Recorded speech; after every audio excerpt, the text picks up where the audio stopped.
Chapter 1530. Mutual Destruction. That is indeed the case. Flagellac had the property of a late strike but first strike. It could kill an opponent in the past, before they used their ultimate move, erasing the ultimate move that the opponent had already used in the future. However, the moment the Gaebolg spear was swung out, it had already decided the outcome of piercing through the heart. This effect was decided by karma. Even if the Flagellac killed the opponent in the past, Bajit's heart would still be pierced through.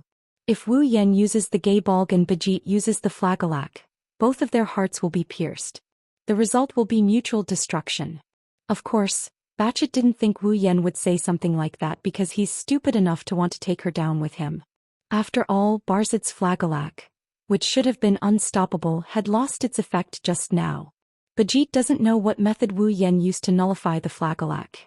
She only said that to test Wu Yan's strength. Unfortunately, Bajit miscalculated. Mutual destruction? Wu Yan closed his eyes. If that's what you want, I can fulfill your wish. Yen. Hinajiku Mikoto and Rin Enbin froze on the spot. What did you say? Bajit looked at Wu Yan in disbelief. What do you mean? Try it. Let's give it a try. Wu Yan waved his Gaebolg and he slowly opened his eyes. His golden pupils were exposed to the air. When Bajit saw the pair of dazzling golden eyes again, she raised her vigilance to the highest point. Because of those resplendent golden pupils. They are no longer calm. Killing intent? Anger? Killing intent? Maybe all of them. His originally calm eyes were suddenly filled with an emotion that seemed to be able to crush Bajit to death. And the surrounding space was completely filled with pressure. Even if you refuse, I will still swing this spear. His thunderous voice was like a heavy hammer hitting Bajit's heart. Her sharp pupils shrunk to a point. At the same time, Wu Yan brandished his Gaebolg as he stomped forward with heavy steps. Wuxia's body turned into a blurry shadow. Wu Yan rushed out and shot towards Bajit like an arrow.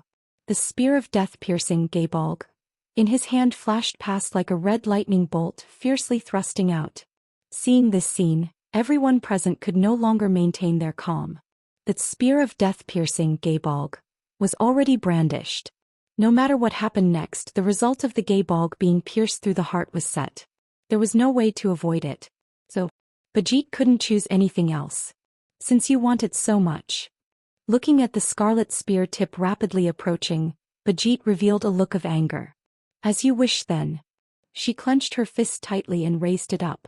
At the same time, a stone ball shot out from Eiderfeldt's mansion again.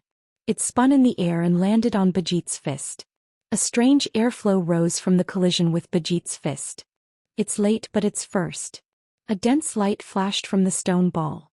A ring with runes engraved on the back popped out and landed on top of the stone ball.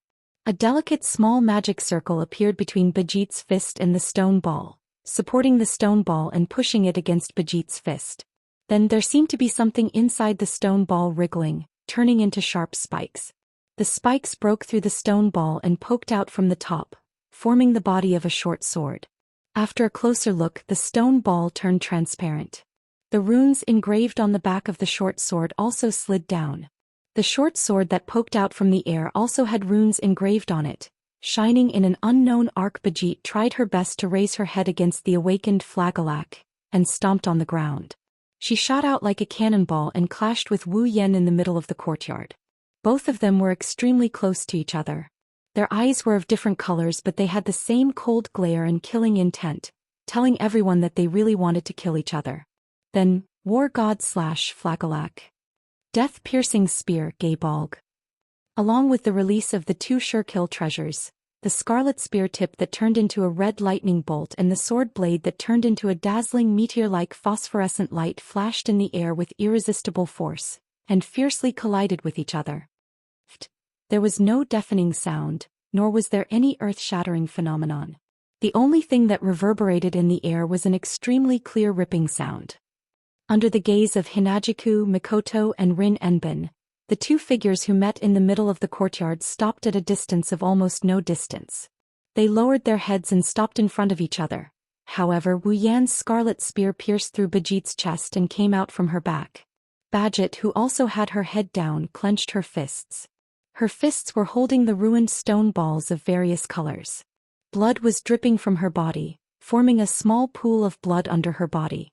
Looking at this scene from afar, the three girls held their breaths and no longer dared to make a sound. Pfft! Suddenly, the motionless Wu Yan opened his mouth and spat out a mouthful of blood. Yen, Chuju, Mikoto and Rin Enbin couldn't help but step forward. Don't worry. A weak voice came from Wu Yan's blood-stained mouth. The three girls who were about to step forward stopped. I'm fine. Impossible. Bajit, who was facing Wu Yan, also coughed out a mouthful of blood. My flagellac. It clearly pierced through the past heart. But you didn't use that white flame. How is this possible? It's rare for you to notice that it's my flame that stopped your flagellac. Wu Yan looked at Bajit, who's bleeding from her chest, and he coldly sneered. Unfortunately, there's no need for me to block your flagellac. Because... Holding the gay bulb, Wu Yan's voice entered Bajit's ears. If you can't lose, then I can't die. Pfft. After saying that, Wu Yan pulled the gay bulb out of Bajit's heart. Ugh. Blood gushed out of Bajit's chest again. Her body fell down heavily and dyed the ground red. Bajit's heart was pierced through by the gay bulb. She won't be able to survive. Wu Yan wiped the blood from the corner of his mouth and he stood up. He looked down at Bajit, who was slowly dyeing the ground red with her blood. His golden eyes returned to their usual wine-red color. If you want to blame someone, blame yourself for killing the person most important to me. This is the first time Wu Yan took the life of a young girl in her prime. However, Wu Yan didn't feel the slightest bit confused. Just as he said, Bajit had touched his bottom line. That's why Wu Yan didn't regret killing Bajit. Exhaling, Wu Yan turned around and walked towards Hinajuku and Mikoto. He left Bajit lying on the ground with her chest covered in blood. Slowly, the ground was dyed red by her blood. Chapter 1531. Yen. Hinajuku and Mikoto, who retreated to the side, rushed up to Wu Yan as if they have been holding back for a long time. Are you all right? Yes. Of course I'm fine. Wu Yan's frighteningly calm demeanor disappeared without a trace, as if it was never there in the first place. What replaced it was his usual helpless smile. It's fine if Bajit doesn't know, but you two know about me. You know I can't die, right? But you. Chuju and Mikoto glanced at Wu Yan's mouth. Drops of blood were still dripping from there. It's just a little excessive, don't worry about it. Wu Yan wiped the blood off the corner of his mouth and he grinned. My heart has been repaired a long time ago. The flagellac killed Wu Yan in the past before he could use the gay bulb. However, as a primogenitor, Wu Yan can't die. Since the past Wu Yan is still alive, the present Wu Yan is still alive and well. Even his heart that was pierced by the flagellac in the past recovered during the time frame of the past. This saved him a lot of time to recover from the injury. Are you really all right? It wasn't Chuju or Mikoto who spoke. It was Rin Enbin who appeared behind Wu Yan. Rin Enbin's green eyes looked at Wu Yan, who spat out a mouthful of blood with a complicated expression. He opened his mouth as if he wanted to ask something, but he closed it again and said something that didn't really matter. What? Wu Yan snickered as he stared into Rin Enbin's eyes that are filled with complex emotions. Are you that disappointed that I didn't die? Yes. That's right. The complicated emotions in Rin Enbin's eyes disappeared, replaced by a vicious look. You better die soon so that you won't harm others. Ayaya. How can I die so early? Wu Yan raised the hand that wasn't holding the gay bulb and said helplessly. I haven't even harmed a certain destitute lady yet. Don't call me destitute lady. Rin Enbin retorted. One day I will restore House Enbin to its former glory. Is that so? Wu Yan pursed his lips. Then work hard. You. Hey. Mikoto's annoyed voice came from the side. What are you two doing? Flirting? Stop. That's enough, Mikoto. Hinajuku shook her head, her tone turned cold. It's not like you don't know how he is. Well. Wu Yan had an awkward look on his face. While the four of them were chatting in the courtyard, a weak voice sounded. His voice echoed. Condition. Completed.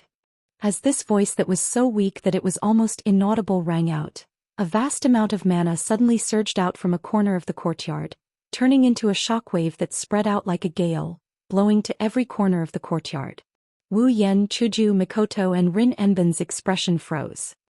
He turned his head abruptly and looked at the center of the surging mana storm. Then his frozen expression changed completely. The source of the mana storm was a ground that was dyed red. And on the ground that was dyed red, Bajit was lying there. The surging magic power that turned into a storm came from Bajit's body. Wow! Chuju, Mikoto and Rin Enbin were shocked. Is it not over yet? Wu Yan furrowed his brow. A cold light flashed in his eyes. In the center of the surging magic storm, words that were gradually expanding and emitting intense light suddenly jumped out of Barshet's body, which was lying on the ground. The words seemed to have a life of their own as they jumped from Bajit's body. They were all runes. The instant those runes leaped into the air, everyone present saw it. On Bajit's back, the Gaybalg pierced through her heart. It pierced right through, opening up a hole, and the huge wound caused by Hinajiku's slash, slowly recovering. Not long after, the mana storm expanded and scattered in the courtyard. The runes that jumped from Bajit's body also disappeared. The Barzit, who was lying on the bloody ground, suddenly opened her eyes. She pushed against the ground with her hands, leaped into the air and landed steadily on the ground. You. Hinajiku couldn't believe her eyes. You're still alive? How is this possible? Mikoto was also shocked. Didn't the Gaybalg pierce through his heart? I can't believe it myself. Bajit's calm voice echoed in the courtyard. His eyes were still sharp enough to send chills down one's spine. However, this pair of eyes was fixed on Wu Yan. I can't believe I need to be revived in a sealed item and an opponent other than a heroic spirit. I can't believe. Revive. Rin Enbin's eyes widened as he recalled something. Could it be that those runes are the rune magic that can be activated at the moment when the heart stops beating? Bingo. Bajit looked down at her chest that was pierced through not long ago. That's a resurrection rune. It's comparable to a noble phantasm. Hearing this, Hinajiku, Mikoto and Rin Enbin were speechless. The Flagelak, which was an offensive noble relic, prevented Bajit from being killed by a killer move that could kill her in one hit. The Flagelak noble phantasm could withstand any kind of damage, block pain, stop bleeding at any time and develop her combat skills to the limit. This prevented Bajit from being killed by an ordinary attack. That's another type of invincibility. However, there was always one thing to overcome another. There would definitely be an opponent in the world that Bajit couldn't defeat, which would lead to her being killed. Even so, Bajit still has a resurrection rune. Describing this woman as a monster wasn't enough to describe how terrifying she was. If he encountered such an opponent and didn't have the strength to suppress Bajit, it would be a nightmare. But compared to the one over there, I'm still far behind. Bajit stared at Wu Yan. What do you think, Mr. Undying? Same here, Miss Undying. Wu Yan stepped forward and he stared into Bajit's eyes. So, do you want to see who will die first? Yes. There's no need for that. Bajit said coldly. The resurrection rune is comparable to a noble phantasm. If I could use it that easily, I wouldn't have to use the Flagelak to seal my opponent's ultimate skill. Also, she clenched her fist and lightning flashed on it. A tube shot out from the mansion like an arrow and landed in Bajit's hand. Even if it's the Flagelak, it's not a relic that can be used without restriction. Bajit began to check the stone ball in her cylinder as if there was no one else around. The so-called demonic sword that was passed down from the mythological era is only the manufacturing method. The Flagelak is a one-time consumable relic. Even for me, I can only make 10 of them in a year. This time I used 2 at once. Bajit looked at Wu Yan. And I don't have another chance to resurrect. If I fight you, I will definitely lose. Wu Yan sneered. You admit defeat just like that? I'm just stating the facts. It's still my mission to get all the rank cards. Bajit carried the tube with the stone ball and turned around. Finally, let me ask you one more question. With her back facing everyone, Bajit's voice slowly entered everyone's ears. Are you a death apostle? The entire place suddenly fell silent. Wu Yan pondered for a moment and replied. Don't treat me like a defective product. Defective product. Bajit also pondered for a moment. She then stepped on the ground and jumped over the wall of the courtyard. Do you think I'll let you? Wu Yan's eyes flashed. Just as he wanted to chase after her, his hand was grabbed. When he turned around, he saw Rin Enbin shaking his head. Wu Yan's eyes were filled with uncertainty. In the end he sighed. Chapter 1532. Why didn't you let me chase after her? Wu Yan was venting his frustration in the Eiderfeldt's guest hall. I can use teleportation magic to catch up to that woman who only knows how to use brute force. It's only a matter of minutes, isn't it? And then, Rin Enosaka glanced at Wu Yan. What are you going to do after you catch up to her? Of course I'm going to shoot her again, Wu Yan said without hesitation. She doesn't even have a chance to revive. Flagellak can only be used 8 times or less. Geese Spear can be used as long as I have mana. With my mana, even if I stab 100 times in a second, I'll have more than enough to stab until tomorrow morning. You don't believe that I can't beat that woman, do you? To be honest, I don't really want to believe it. Luvia sighed as she sipped on her tea. I didn't think that tomboy would be forced to run away. This is unprecedented, I've never heard of such a thing. Really? Chuju sighed as well. It's unbelievable that he could force a monster like her to run away.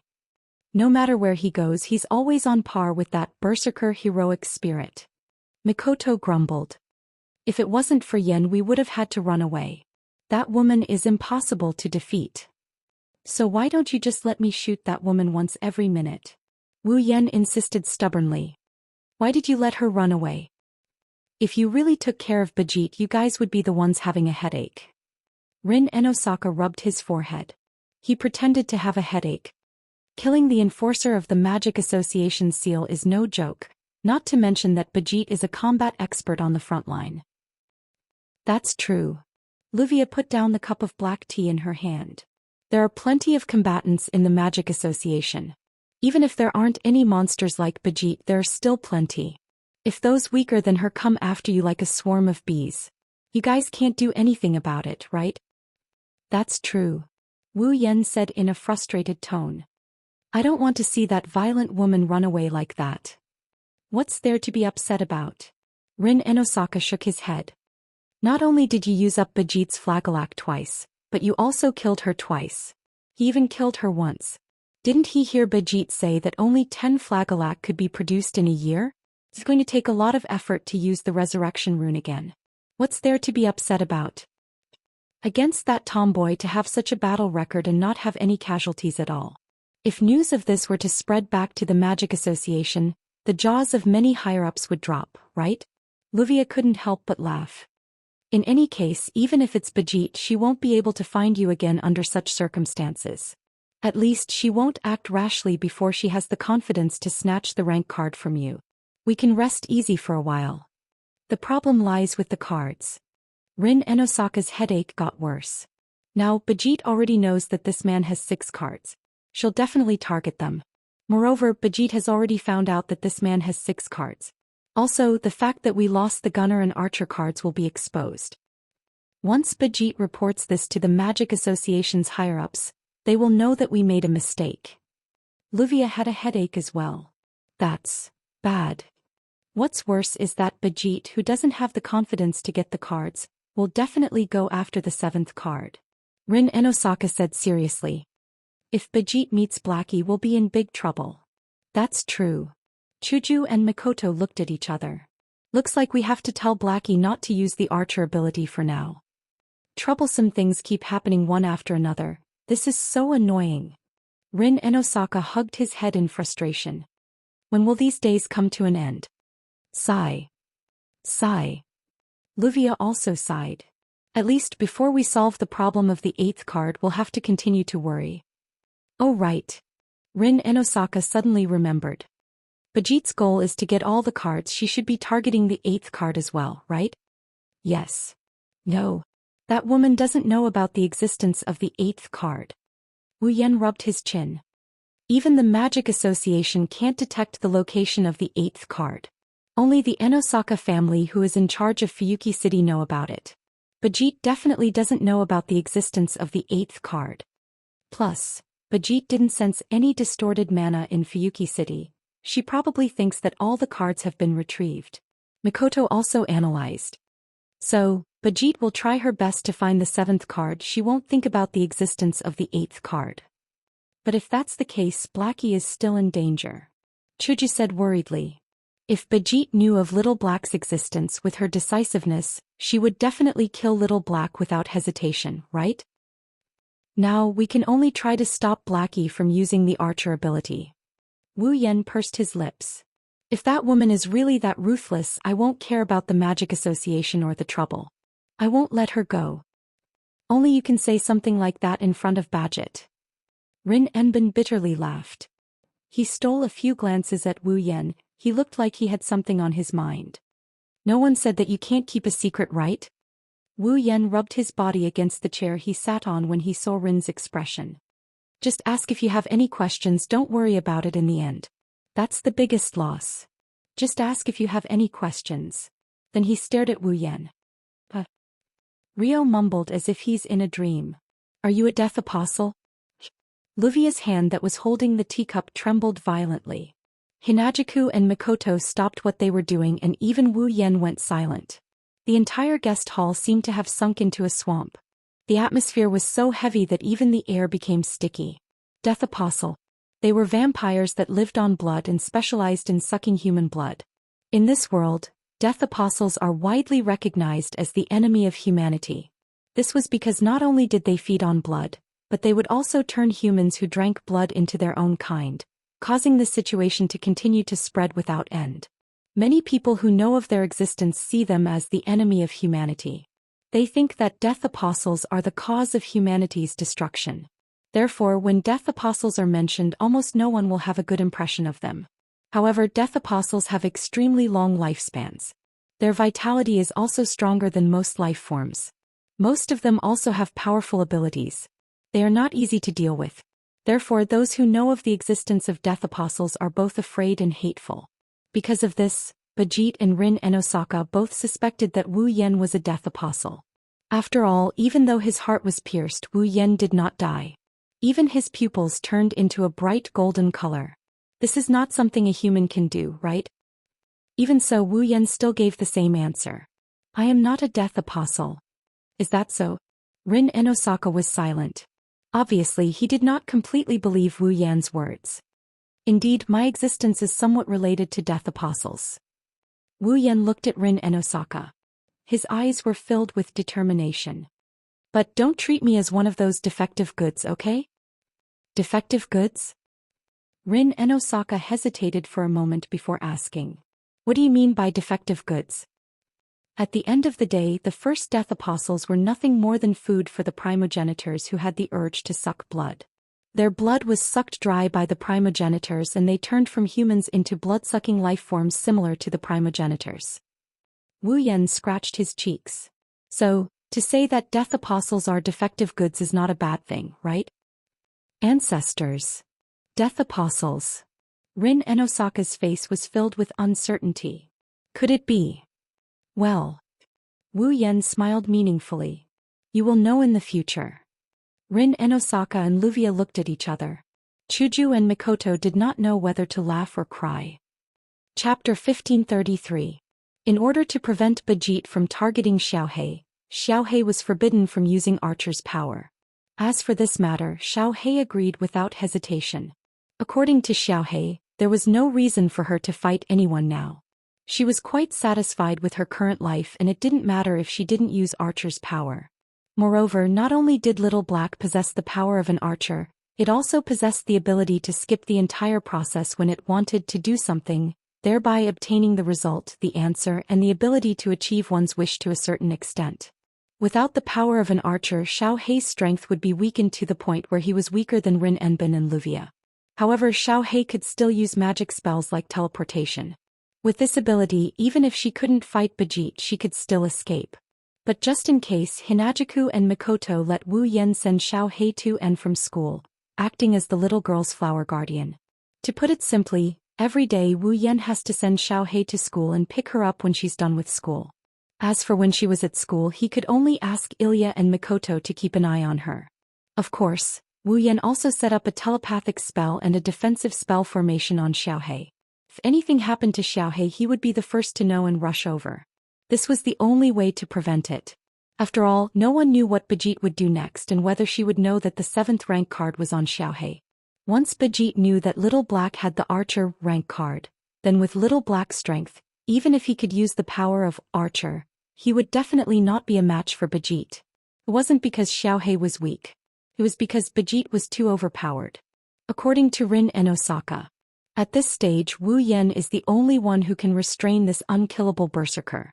No one else can match up to her. No one else could. Even Xiaohei, who they spent a lot of effort to capture, was the same.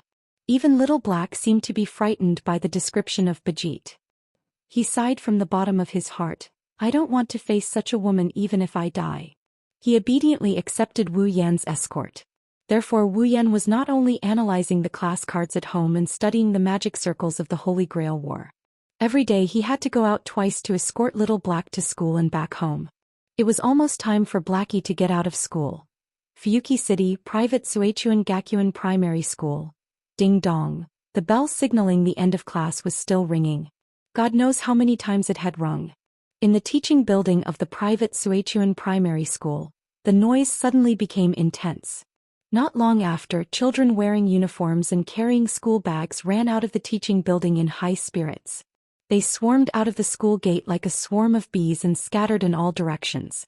Standing at the school gate, Wu Yan looked at the elementary school students running around happily and couldn't help but have such a thought. Perhaps the reason why Little Black wanted to kill Ilya back then was to replace her and live an ordinary life. That might be the case. Although this reason was very old-fashioned and full of visual sense, it wasn't impossible if one thought about it carefully. After all, Little Black was born as a tool and was sealed in less than a few months after it was born. It slept in Ilya's body for a full 10 years. In these 10 years, Little Black should have obtained the memories of Ilya's ordinary life from Ilya's memories before it was separated from her body. For Little Black, who was born as a tool and was sealed, this kind of life was quite enviable. Therefore, with Little Black's personality, it wasn't impossible for it to want to kill Ilya and replace her and use its own hands to get the life it wanted. Although this method was a bit too extreme. Actually, every night when it was sleeping, Wu Yan, who was sleeping in the same room as Little Black, could hear Little Black's lonely appearance in its sleep and murmur a word. Mother. Just like an ordinary child, it would call for its mother in its sleep at night. Therefore Wu Yan already knew about this from a very long time ago. Even though it was living a good life with him, Chuju and Mikoto, Little Black still missed its mother, its family. However, if someone asked Little Black if it missed its family, Little Black would definitely deny it on the spot. It wasn't because Little Black's face was tender. Instead, it was because the one who sealed Little Black and caused Ilya's birth was Little Black and Ilya's mother. Little Black was unable to not feel resentment toward its mother who sealed it. Naturally, it was also unable to feel complete resentment toward her. However, Little Black and Ilya's mother probably didn't expect that sealing the memories of Ilya, who had been adjusted at birth and understood language and all knowledge within a few months, would allow this memory to settle down and evolve into a personality. Ilya's mother merely wanted her daughter to abandon her past and live a normal life. One could only say that no matter which side it was, neither side was wrong. In that case, should he also think of a way to allow Little Black to meet her true family? Big brother. While Wu Yan was thinking about this, a familiar and joyful voice came from within the private Suechuan Gaoyuan Elementary School. It woke him up from his thoughts. He raised his head and looked toward the inner part of the school. He saw Little Black waving at Wu Yan with a cheerful smile while running toward him. Behind Little Black, Ilya and Mia were also there. Even the group of 4 primary school students he met last time was there. They were looking at him with slight surprise on their faces. Soon after, they also ran over. Little Black was the first to run over. Without any hesitation, she grabbed Wu Yan's hand and cheerfully said, "Big brother. Sorry to keep you waiting, big brother." No. Wu Yan suppressed his inner thoughts and shook his head with a smile. "I didn't wait long, I also came for a while." Brother Wu Yan. Mio also ran over with Ilya and the 4 curious little girls. Her face was full of surprise. "Why are you here?" "Oh, didn't I tell you?" Wu Yan smiled. "From today onwards, I will send Little Black to school and also pick her up to go home." Mio only remembered when she heard this. She lowered her voice and asked, "Is it because someone in the Magic Association might be interested in Little Black?" Wu Yan nodded without leaving a trace behind. Really, I'm not a child anymore. Little Black said so, but she had a smile on her face. She seemed to be in a good mood. At this time, among the 4 little girls hiding in the back, the one with braids and glasses looked at Wu Yan suspiciously. Mio's brother is picking Little Black up? Shouldn't he pick Mio up? Ma. Wu Yan scratched his cheeks as he explained. Due to some reason, Little Black is temporarily living in my house. The 4 little girls cried out in surprise. In other words, Little Black is not living in Ilya's house but with Mio? No. Well. Mio quickly shook her head and stuttered. Brother Wu Yan and I, we don't live together. Don't live together. This time the 4 girls had strange expressions on their faces. Xiao Hei is Ilya's cousin. In the end, not only did she not stay in Ilya's house, she stayed in Brother Meiyu's house instead. Brother Meiyu, on the other hand, did not stay with Meiyu. Naiguei stroked his chin and acted like a detective. That's a mystery. Hey Ilya. Dragon Z looked at Little Black, who had been staring at Little Black. To be precise, she had been staring at Little Black's hand that was hugging Wu Yan's arm. She had a sullen expression and said in disdain. Ilya, don't tell me that you bullied Little Black by relying on your sister's identity and caused Little Black to run away from home and seek refuge with Brother Meiyu? I bullied her. Ilya widened her eyes in disbelief. She's always been the one bullying me. Unfortunately, the 4 little girls had already ignored Ilya, gathered to the side and started whispering. I always thought that Little Black was the top and Ilya was the bottom. I didn't expect Ilya to be a hidden top attacker. Ilya immediately became hysterical. I'm not the top. I'm not the bottom. Chapter 1534. Hey Little Black. On the way home, Ilya said to Little Black, who was happily hugging Wu Yan's hand. You've been hugging for so long, shouldn't you let go? Why? Little Black seemed to have expected that Ilya would ask such a question. Not only did she not let go, she hugged even tighter. Can't I hug Big Brother's hand? Don't you know what it means to be reserved? Ilya shouted angrily. You're a girl. How can a girl hug a boy's hand? Why can't I? Little Black blinked her eyes and pointed at a couple who were hugging each other intimately. Look, they're hugging each other too. They're a couple. Ilya raised her voice. Since they're a couple, isn't it normal to hug each other? It's normal for couples to hug each other, right? Little Black revealed a sinister smile and leaned her head on Wu Yan's arm. Then I also want to become a couple with Big Brother. Wow. Ilya opened her eyes wide. Little Black and Big Brother Wu Yan. Meiyu also showed a shaken expression. They're a couple. Oh! The 4 little maidservants who were tailing her in silence let out a cry of surprise. Is this a confession? The bashful Mei Mei blushed. How bold. This is an incredible development. Nai's mouth opened into a no shape. But, isn't Little Black's first wife Ilya? Ilya. Longzi seemed to have only reacted now and shouted at Ilya inexplicably. Ilya, this is bad. Little Black is planning to snatch your Big Brother away. Wah. What Big Brother? Ilya was unable to calm down and stuttered. You. Don't talk nonsense. No, your reaction is even more suspicious. Kei Hua blushed with shame. Besides, shouldn't you be lobbying Meiyu? Yes. Longzi was stunned. He turned around and shouted at Meiyu like a maniac. Pretty boy. Not good.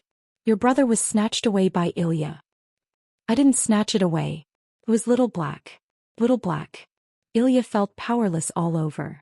I won't. What will happen to you? Blackie looked at Ilya with a mischievous smile. Go on, I won't. I won't. Ilya's face turned red.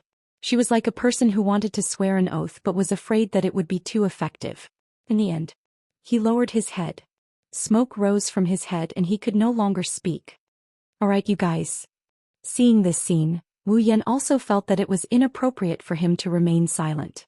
He didn't know whether to laugh or cry. How old are you?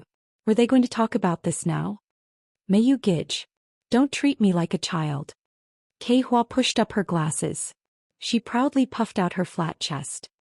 I can already write Dijinshi. Is that so? Wu Yan laughed dryly. Not bad. Continue to work hard. However, Mayo's brother is really popular. Mimi looked at Wu Yan with admiration. Ilya, Mayu and Little Black all like Mayu Gij. Mayu Gij is really amazing. Mayu didn't expect Mimi to say such a thing and was shocked. Ilya, who had smoke rising from her head, raised her hand weakly. I'm not, by the way, Mayo's brother. Ryuko, who was in a semi-sluggish state, suddenly asked in a daze. Who will you marry in the future? Even Wu Yan couldn't react in time. Mary? Ilya, Mayu and Little Black all opened their mouths wide in shock. They looked at Wu Yan in unison, and then their faces turned red at the same time. Why don't you tell me about it? Naigue came over with an interested look. Mayu Gij, are you going to marry Ilya in the future? Or are you going to marry Little Black? Maybe it's okay to marry your own sister. What do you mean it's okay to marry my own sister? Wu Yan was speechless. By the way, why do you think I'll marry one of Ilya, Mayu and Little Black? Well, don't mind it. Xiao Hua patted Wu Yan's back as if they were close friends. Just take it as a reference. Tell us, in terms of marriage partners, who do you want to marry? After saying that, the four little girls raised their little heads and stared at Wu Yan with sparkling eyes. Their eyes were burning with passion. Could be said that they were gossiping flames. Who do you want to marry? Wu Yan couldn't help but look at Ilya, Mayu and Little Black. Big brother. Little Black's face was filled with hope. Wu Yan Gij. Mayu lowered her head in embarrassment. Ilya looked like she had crashed. She didn't even dare to look at Wu Yan. If you want to marry. Wu Yan looked back and forth between the three little girls. After a while his eyes stopped on Mayu. It should be Mayu. Oh. The four little girls cried out strangely. It's a real sibling romance. Wu Yan cursed in his heart. It's not like I don't have a sister. Plus, I've already eaten that sister of mine until not even her bones are left. There's already sibling romance, teacher-student romance.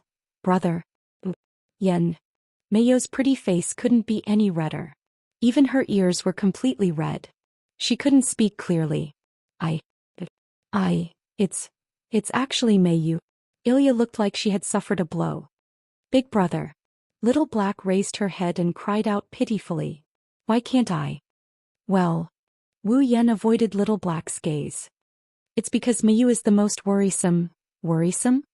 Everyone present was stunned. Why? Mayu tilted her head and asked in confusion. Mayo's grades are good. She got full marks in housework. She also knows how to draw. Her athletic ability is also the best. She's perfect in every aspect. Why would I be worried? That's true, Mayu did a perfect job in every other aspect. That's why I'm worried. Wu Yan patted Mayu's head as she stared at him blankly. Perhaps Mayu does well in other aspects, but when it comes to the ways of the world, Mayu is not better than others at all. In fact, she is much worse. She is not good at expressing herself and her actions are rather clumsy. How can I be at ease? So, if I have to choose my marriage partner, I'll choose Mayu. Wu Yan laughed. This way I'll be able to make up for her shortcomings. I'll also be able to perfect her clumsiness. Taking care of her like this for the rest of her life doesn't seem too bad. Taking care of her, for the rest of her life? The four girls looked at Wu Yan in admiration. What a mature way of thinking, what a gentle big brother, what a sincere way of thinking, how enviable. Wu Yan. Mayo's face turned redder and redder. Her eyes began to sneak glances at Wu Yan. Big brother. Little Black looked at Wu Yan with tears in her eyes. It was as if she was abandoned. Actually very clumsy too. At this moment Ilya said in a panic. I don't know how to wash clothes. I don't need to cook either. The housekeeper takes care of everything at home. I don't know how to do anything by myself. I don't think this is called clumsy. It's called lazy. That turtle ridiculed. By the way, Ilya, who would dare to marry you when you say something like this? But, Ilya is also starting to put her life on the line. Kei Hua said in a mocking manner. Ilya, why don't you bring Mayo's big brother home to meet your parents? Boa. Ilya shouted in shame and anger. Don't make fun of me anymore. Seeing Ilya messing around with the four girls, Wu Yan smiled knowingly. However, Mayu and Little Black's expression became downcast. They lowered their heads and remained silent. That's to be expected. Ilya has parents. However, regardless of whether these two have parents or not, their parents are not by their side right now. It's natural for them to feel sad. Wu Yan could only stroke Mei Yu and Little Black's head. He hoped to give them some comfort. At the same time, he made up his mind. Although he doesn't know what Mei Yu's situation is, he can find Little Black's parents. At the very least, he should find an opportunity to have Little Black talk to her mother. Chapter 1535. It's nighttime. On the streets at night, the number of pedestrians had begun to become sparse.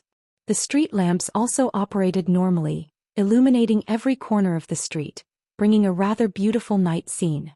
Today the moon is round, there are many stars, there is not a single dark cloud in the dark night sky, the entire night sky is illuminated by the moonlight and stars. It's like a galaxy is twinkling, it's extremely beautiful. Many people who have just finished their meals and showered gathered on their balconies, enjoying the beauty of family reunion and admiring the beautiful night sky. Even those who don't have balconies came to the streets to admire the beautiful night sky. Under this beautiful night sky, two figures, one big and one small, one male and one female, were holding hands as they walked on the street filled with pedestrians who frequently raised their heads to look at the night sky. They walked forward. "Hey, big brother." Holding Wu Yan's hand, Little He is a little puzzled. "Where do you want to take me?" Although it's not too late now, but usually at this time, even if Little He is not asleep, Chuju and Mikoto would let her take a shower and prepare for bed. After all, Little He is a child, an elementary school student. She has to go to school the next day. No matter what, it's better to sleep early and wake up early. Because of this, ever since she moved into Wu Yan, Chuju and Mikoto's house, Little He almost never went out at night. It can't be said that she is a standard good child. But she is still very well behaved.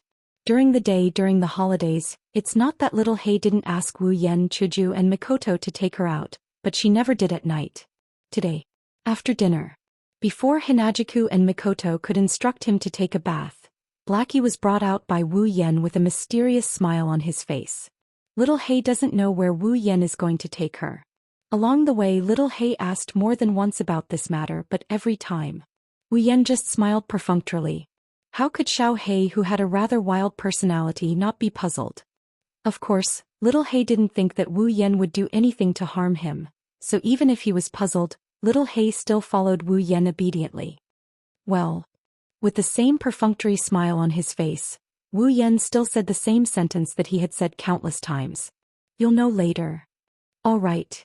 Blackie could only helplessly follow Wu Yan in a certain direction and didn't ask anything else.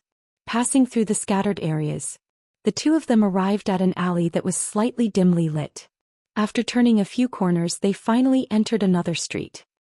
"This place is..." He looked around the street. Blackie said in surprise, "Isn't this the direction to the park? Are we going to the park?" "No, we're going to the park." However, Wu Yan shook his head and said so. "You're going to the park?" "Me?" Little He was stunned and a question mark appeared in his head. Before Little He could ask what was going on in front of them, a small park that was specially designed for children to play in slowly appeared in front of them. After arriving at the park, Little He couldn't wait to ask, "Big brother, why are we here?" Before he finished speaking, Little He froze on the spot. It wasn't until then that Little He noticed that in the corner of his vision in the dimly lit park, there was a figure standing there. It was an extremely beautiful woman who seemed to be in a painting. Her snow-white waist-length hair swayed gently with the surrounding breeze, creating ripples. Under the moonlight, it was as if there was a layer of frost. Not only did it not give people a cold feeling, but it made people feel unusually warm. The woman was wearing a dress that wasn't very common in Fuyuki City, but it wasn't a very noble dress either. Her exposed skin was as white as a pearl, and it even reflected a trace of light. At first glance, one could tell that it would be very soft if they pressed their fingers on it. Under the illumination of the scarce moonlight, the woman who looked like a fairy descending from the heavens seemed to have sensed something and slowly turned around. Then a beautiful face and a pair of eyes that were as red as rubies appeared in Little Black's field of vision. It was a face that would not lose to the beautiful face that Little Black had subconsciously imagined when he saw her back. "Iku." Looking at the soft and warm smile on her face, Little He couldn't help but step back. A pair of amber eyes set off an unprecedented violent wave. That wavering appearance was something that little Hei didn't even show when he was in danger of disappearing. Looking at the beautiful woman smiling at him in a daze, little Hei's voice filled with disbelief reverberated in the air of the park. Mom, that's right. The woman who was as beautiful as snow was Xiao Hei and Ilya's mother. Alice Field? I'm spellin'. She was the person who sealed the memories of the past little Hei who had the name Ilya when he was just born. And now she was standing in front of little Hei. No? Impossible. Little Hei stepped back repeatedly. Liar. Why would I be here? It's the one beside you who brought me back. Alice Field looked at little Hei who was wavering to the point of collapse with a gentle gaze. That gaze was like looking at her own son and daughter. In fact, Alice Field was indeed little Hei's mother. His biological mother. Big brother. Little Hei maintained his frozen appearance and turned his head stiffly to look at Wu Yan. Indeed it was I who brought your mother back. Facing little Hei's gaze, Wu Yan nodded his head and looked straight into little Hei's eyes. Because this is what you've been dreaming of, isn't it? Little Hei's breathing stopped. His strong and resolute image in the past disappeared and was replaced by helplessness. I've heard about everything. Alice Field slowly walked forward with a heart-throbbing smile on her face. So come home with Mom Ilya-chan. Home? Little Hei's continuously retreating footsteps stopped abruptly. The wavering expression on his face disappeared and was replaced with coldness. No, I don't have a home anymore. Ilya-chan. Alice Field continued to approach without hesitation. However, the smile on her face also disappeared. I know you hate me right now, but I also have a lot of things I want to tell you. There's nothing to say between us. Little Hei took a big step back as if she was electrocuted and pulled away from Alice Field. It was as if she didn't want to get close to Alice Field. However, the raised voice exposed little Hei's inner feelings. Only now you're pitying me? I don't need it. Ilya-chan. Alice Field couldn't help but stop her footsteps. Her scarlet eyes slightly fluctuated as she stared at little Hei. Since you're the old Ilya-chan, you should know that I wouldn't do that. I don't care. Little Hei waved her hand forcefully. Her expression was filled with impulsiveness and unprecedented excitement. I'm just someone who was abandoned by you once, eliminated once, and denied once. Since that's the case, why did you come back to find me? Little Hei. Seeing little Hei's agitated expression, Wu Yan pressed down on her shoulder. Your mother didn't do anything wrong. You know that. Calm down first. I'm very calm. Little Hei slapped away Wu Yan's hand on her shoulder. She did something that she would never do in the past. Big brother, could it be that you brought me here to drive me away? You want to throw me back to the person who abandoned me, right? Wu Yan didn't say anything. Instead he looked straight at little Hei. His wine-red eyes were filled with calmness. This made little Hei feel guilty.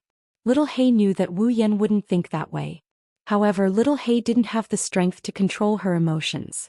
She could only shout in agitation. I hate you guys.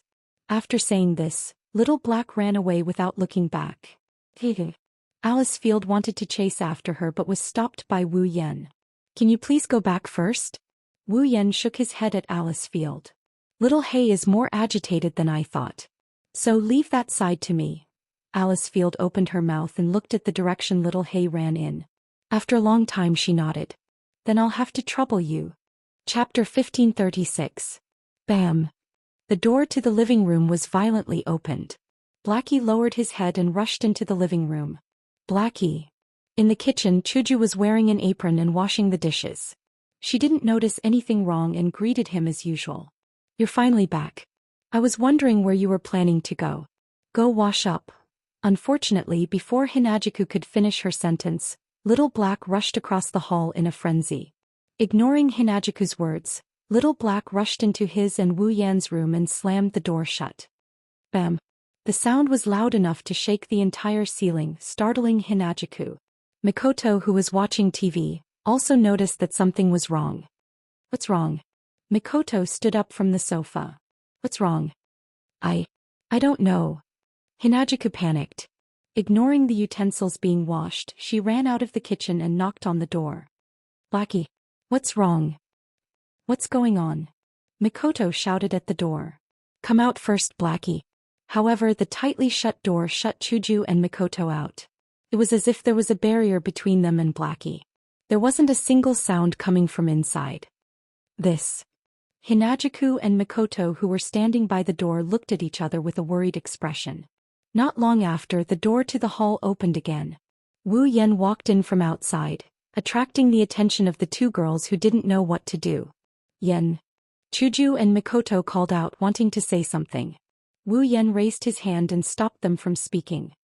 It's fine, you two go back to your room first, but, don't worry. Looking at Chuju and Mikoto's worried faces, Wu Yan comforted them by holding their hands. It's just a little bit of awkwardness before we reunite. It's not even a small hurdle. Let me talk to Blackie for a bit. Chuju and Mikoto looked at each other and nodded unwillingly. Then finished. The two girls turned around and took another look at the tightly shut door before heading back to their own rooms. Until the two girls returned to their room and closed the door. Wu Yan took a deep breath and walked to his room and knocked on the door. Blackie. His soft voice echoed in the living room. Naturally, it reached the room as well. But the door in front of him was tightly shut, as if it was sending a message that everything was rejected. Blackie. Wu Yan knocked on the door a few more times and increased the volume of his knocking. However, the knocking sound eventually disappeared into thin air. The living room returned to silence. Sigh. Wu Yan sighed and he took a step back. Blackie, even if you don't open the door, I have something to tell you. His hand lightly touched the door in front of him. Wu Yan could feel a slight breath from inside, making his heart calm down. I really do want you to go home with your mother. In an instant, Wu Yan clearly felt the breathing inside the door become more rapid. This made him believe that Blackie was seriously listening to him. Thus Wu Yan continued. But you know, that definitely doesn't mean that I'm abandoning you. To me, to Chuju and to Mikoto, you're already our family. The other side of the door was still silent. Wu Yan also started to speak. For a person, the person who understands him or her the most in this world may not be a friend or a lover, but it will definitely be a family member. Therefore we have known for a long time. Little Black, you actually miss your real family very much, right? The breathing inside the door suddenly stopped. Your mother sealed your past so that you can live a better life.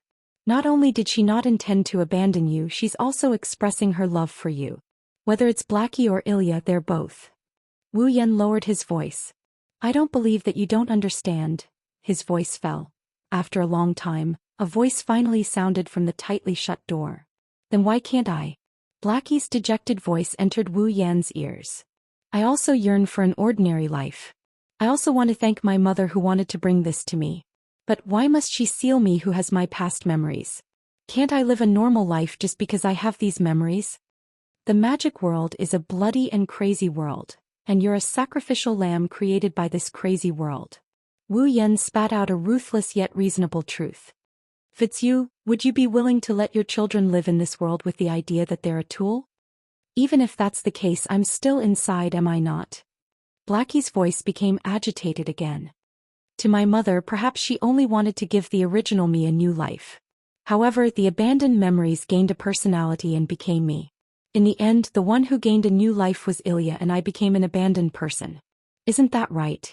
Is there a difference? Wu Yan raised his voice. Didn't you say that you're Ilya from the very beginning? The real Ilya has a family, has friends, has the life of your dreams. Right now I'm only an imposter. Blackie's voice carried a sobbing tone. I'm only an imposter who has to bear all the pain of the past and those memories separated from the original. So, you want to continue living in your own world with this pain, this memory, this self-abandonment mentality. Wu Yan fiercely knocked on the door. What do you mean the real Ilya has a family, friends, and the life of your dreams? Could it be that you've never treated us as your family? You've never treated Mayu and the others as your friends? You've never placed the life here in your eyes. No, that's not it. Blackie's voice was finally panicking. It's not like that. Listen, little Black. Wu Yan closed his eyes, he calmed himself down and he spoke softly. He softly said, I feel that since fate allowed you, a pure memory, to possess a personality, it must prove that you, the past Ilya, must exist. Fate allowed you to possess a body by accident because you have the right to live. If even you begin to deny yourself, wouldn't the past Ilya, Blackie, be too pitiful? Big brother, I know that you're the real Ilya. You must be in a lot of pain because you've inexplicably become an imposter with your memories. It must be very difficult for you to exist in this world and still need to replenish your magical power. Wu Yan softly let his voice directly enter Blackie's heart. However, no matter how painful it is, no matter how hard it is, you still have the family, friends, and life that you've longed for. So at least I feel that all of this is worth it. Right now, your real family is within your reach. You, who should be happy, are rejecting everything that can make you happy. By doing this, you'll really make yourself bear the pain and painful memories of your life. Wu Yan smiled wryly. If that's the case, how can I, who gave up the class card in your body and took a big detour to look for the method to create a class card, endure this? Aren't you denying my hard work now? The bitter laughter was absorbed by the door in front and the surrounding walls, disappearing from his ears. However, the door in front of him was finally opened. With red and swollen amber eyes and wet cheeks full of tears, Blackie could not help but shed tears. I'm sorry. All right. Wu Yan smiled as if he had relaxed. He squatted down and stroked Blackie's head. You didn't do anything wrong. I'm sorry. However, Blackie was still crying as she apologized with a sobbing voice. Big brother, you've given up the class card for me. You've also allowed me to go to school, make friends, and live an ordinary life for me. You've even provided me with a place to stay. However, I actually suspected that you would abandon me. I'm sorry. I'm really sorry. I'll say the same thing again. You didn't do anything wrong. Wu Yan gently stroked Blackie's head, forming a sharp contrast with his smile. I hope that Blackie can be happy. Chuju and Makoto must think so too. So, even if it's for us, please don't give up on your own happiness, okay? You. Little Black jumped into Wu Yan's arms and started bawling at the top of her lungs. I'm sorry. It's okay. It's all in the past. I'm sorry. I'm really sorry. It's okay. Good girl. Woo. Chapter 1537. It's late at night. Even the moon and the stars seem to have started to rest. Unknowingly, the originally clear and beautiful night sky was slowly covered with a layer of dark clouds, causing the night to pervade and the moonlight and starlight to become obscured. In Fuki City, in the houses, the lights gradually dimmed and there was a long breath. The bustling streets also became cold and even the temperature of the air dropped, and it was unusually quiet. On a quiet street in the middle of a residential area, an adult and a child, a man and a woman, stood there facing a house. Looking at the familiar house in front of him, Little Black's amber eyes were filled with complicated emotions. Because this is Blackie's original home, it should be said that this place was Blackie's real home. Therefore, at this moment, Little Black, who was standing in front of his house, was like a child who had thrown a tantrum, ran away from home, but came back again and did not dare to enter the house. He felt complicated and uneasy. Wu Yan, who was standing next to Blackie, didn't show any impatience. He quietly waited for Blackie to be mentally prepared. Because of this, Wu Yan could see the hope in Blackie's eyes, but at the same time he was also hesitant. After a long time, as expected, let's just forget about it. As if he was discouraged, Xiao Hei decided to retreat. Now I really don't want to go in. Don't want to go in. Wu Yan raised his eyebrows and looked at Blackie with a smile. You really don't want to go in? Under Wu Yan's gaze, Blackie doesn't want to hide. Blackie has nowhere to hide his thoughts, so he can only tell the truth. I just said those words to Mom in the park and now I have to come back. It's too embarrassing. Don't be embarrassed. You still have to go home. Wu Yan patted Blackie's head. Don't forget. Your mom is still waiting for you. Blackie is distressed. Can't you wait until tomorrow? I'm afraid even if tomorrow. You'll still give up, right? Wu Yan rolled his eyes and pushed Blackie to the door. Okay, hurry up, I told your mom to go home first. If you don't go back tonight, your mother will definitely wait for you the whole night. Will you be able to live with that? All right, I got it. Blackie mumbled unwillingly. Really, why don't you want me to stay with you? It's not that I don't want you to stay, but I know where you should stay. Wu Yan shook his head. If you want to come back, I'll welcome you. But this is your home, isn't it? But I still have to replenish my magical power. Blackie is still a little afraid to enter the door. What if I don't have enough magical power? Then why don't you just come back and look for me before you run out? Wu Yan doesn't fall for it. You said it yourself, my magical power is unusually pure. It's at least 10 times stronger than the magical power provided to you by ordinary people or even high-level magicians. Since you're not fighting right now, it shouldn't be a problem to maintain you for a month or two, right? What if there's an accident and a battle? Little Black made a final struggle before death. Won't it be bad if I don't have enough magical power? Then you can replenish it after the battle. Wu Yan pursed his lips. Don't waste your energy, no matter what, you have to come back and recognize the door today. Woo, big brother is a bad guy. Blackie whimpered and glanced at the door. In the end, she closed her eyes and went forward to press the doorbell. Gotcha. However, before Blackie can press the doorbell, the door in front of her opened by itself. Xiaohei was slightly taken aback. He subconsciously opened his eyes and looked to the front. Soon after, a beautiful face with a gentle smile was imprinted into his eyes. It's Alice Field. Mom. Blackie was stunned. It's Mommy. Like an ordinary woman who came out to welcome her children home from school, Alice Field stared at Xiaohei with a warm smile as though nothing had happened before. Like Wu Yan said, Alice Field has been waiting for Xiaohei all this while. And she has been waiting in front of her own door. If Little Black didn't show up tonight, then Alice Field will do as Wu Yan said, she'll keep waiting. Xiaohei knew this clearly. Looking at the smile on Alice Field's face, he felt a lump in his heart. He resisted the urge to cry. Without hesitation, he blurted out a sentence without even thinking. I'm sorry, you didn't do anything wrong. Without hesitation, Alice Field said the exact same words as Wu Yan. She squatted down and her red eyes were full of heartache. I should be the one saying sorry. No? No. Blackie's voice was choked with sobs. Big brother is right. Mom didn't do anything wrong. She did it for my good. No matter what the intention is, it's the truth that made you sad. And this sadness is brought to you by Mom. Alice Field took Blackie's hand and held it tightly. But that's all in the past. Mom is really happy that you can come back. Mom? Blackie bit her lips and suppressed the surging emotions in her heart. She could only repeat this sentence. I'm sorry. I'm sorry. That's not what you should be saying now. Alice Field's smile was still there. What should you say when you go home? Blackie's heart tightened. She first looked at Alice Field, who was looking at her expectantly. Then she looked at Wu Yan, who was also looking at her with a smile. Her nervous heart calmed down. Xiaohei rubbed his eyes, wiping off the moisture in his amber pupils. Then he took a deep breath and smiled shyly. I'm back. Hearing this, the smile on Alice Field's face grew wider. Welcome back, Liang. No. Alice Field shook her head and corrected herself. Welcome back, Chloe-chan.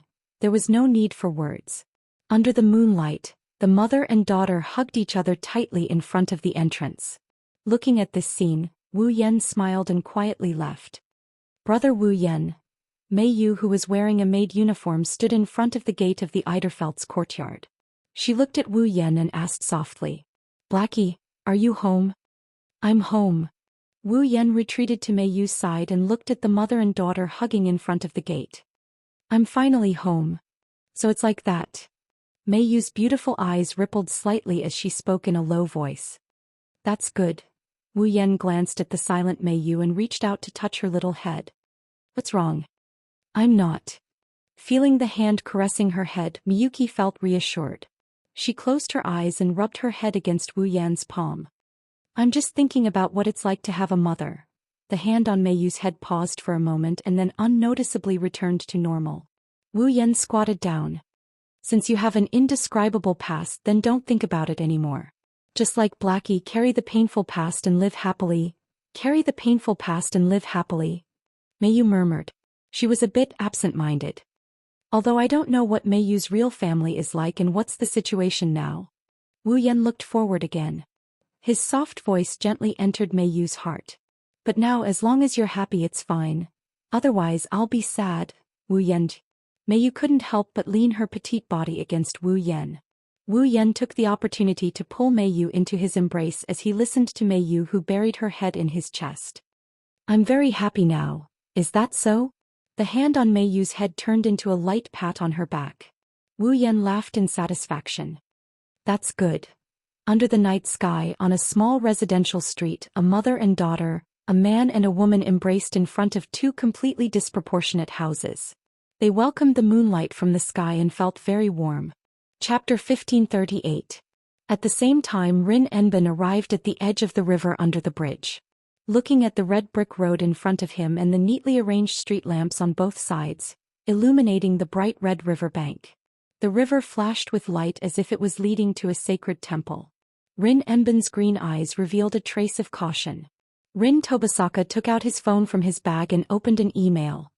Midnight, under the bridge, see you on the river bank.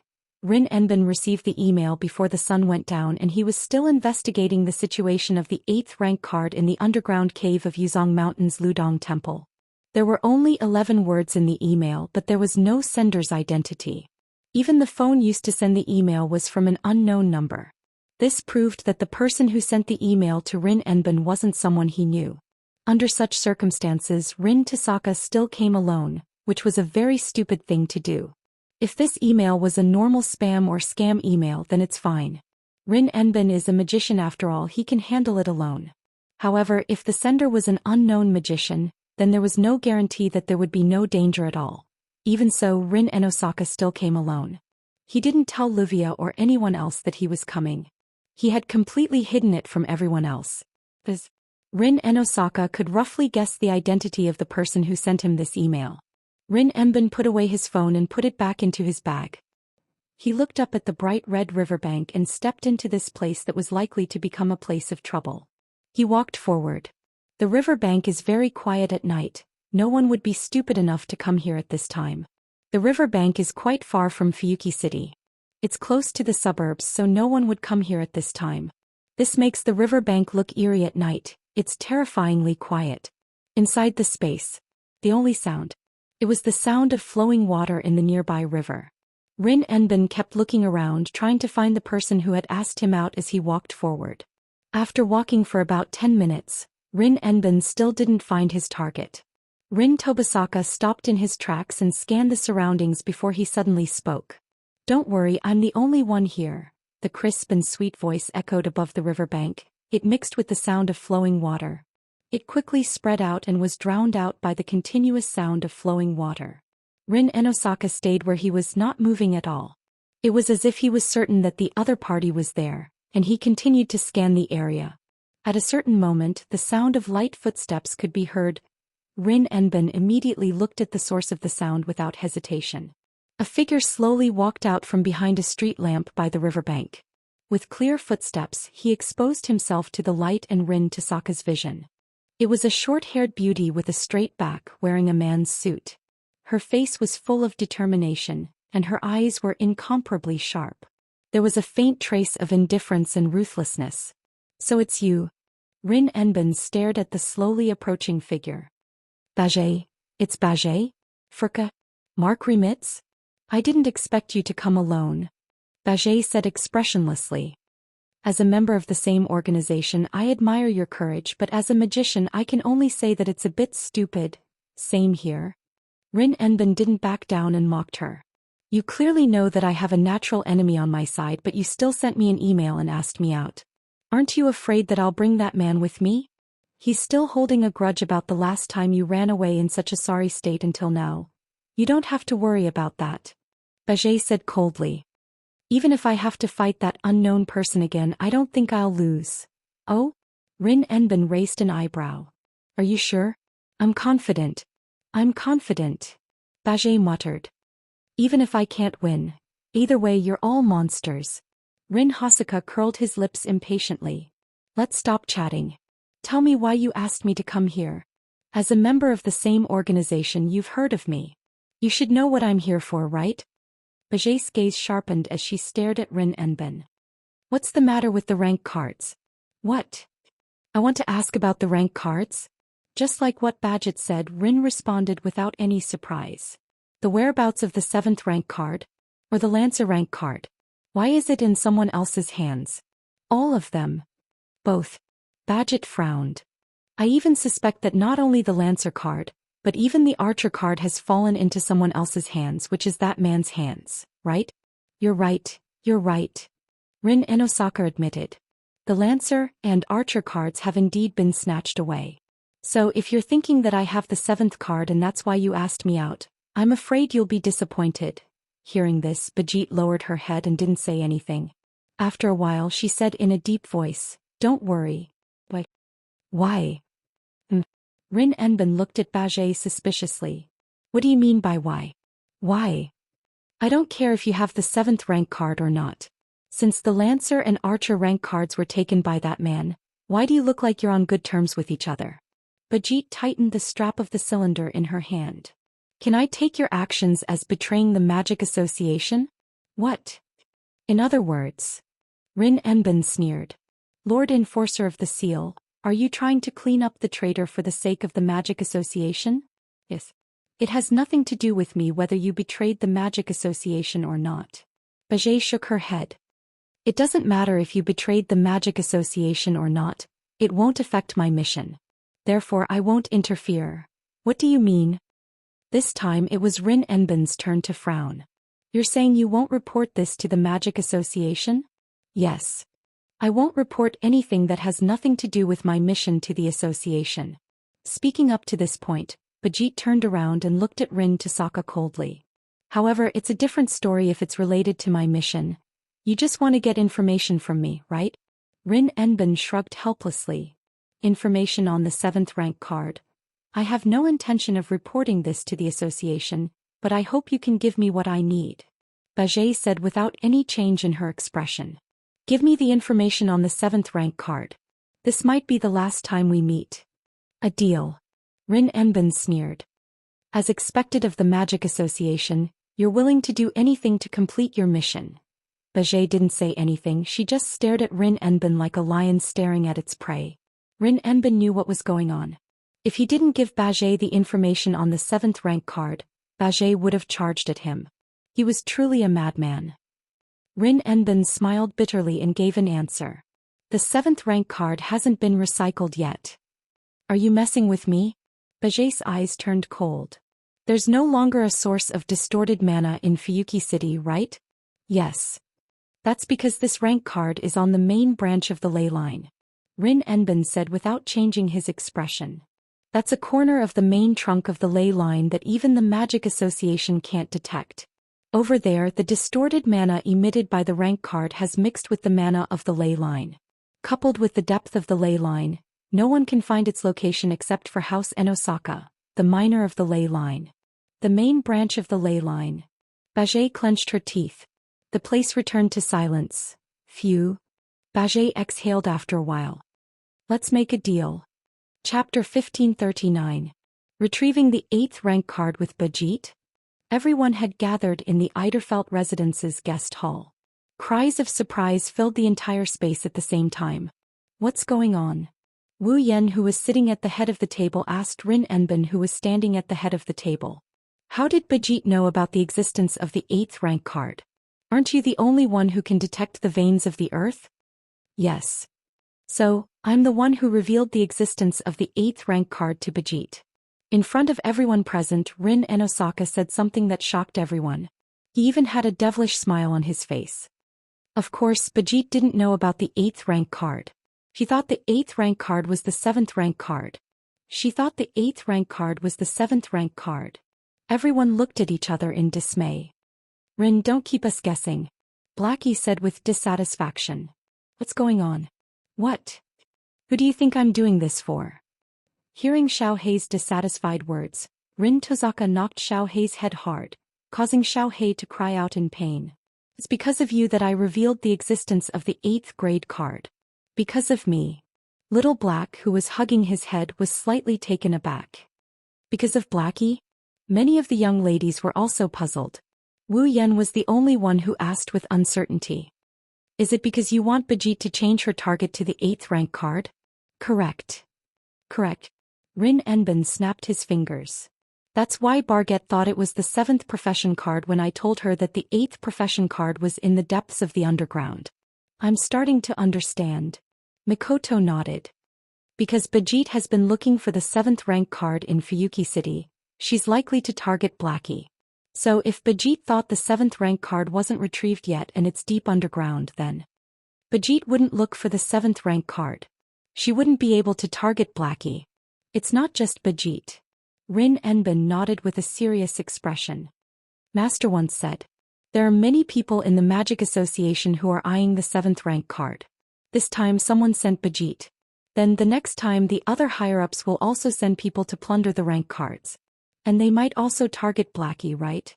Hinajiku nodded as well. I see.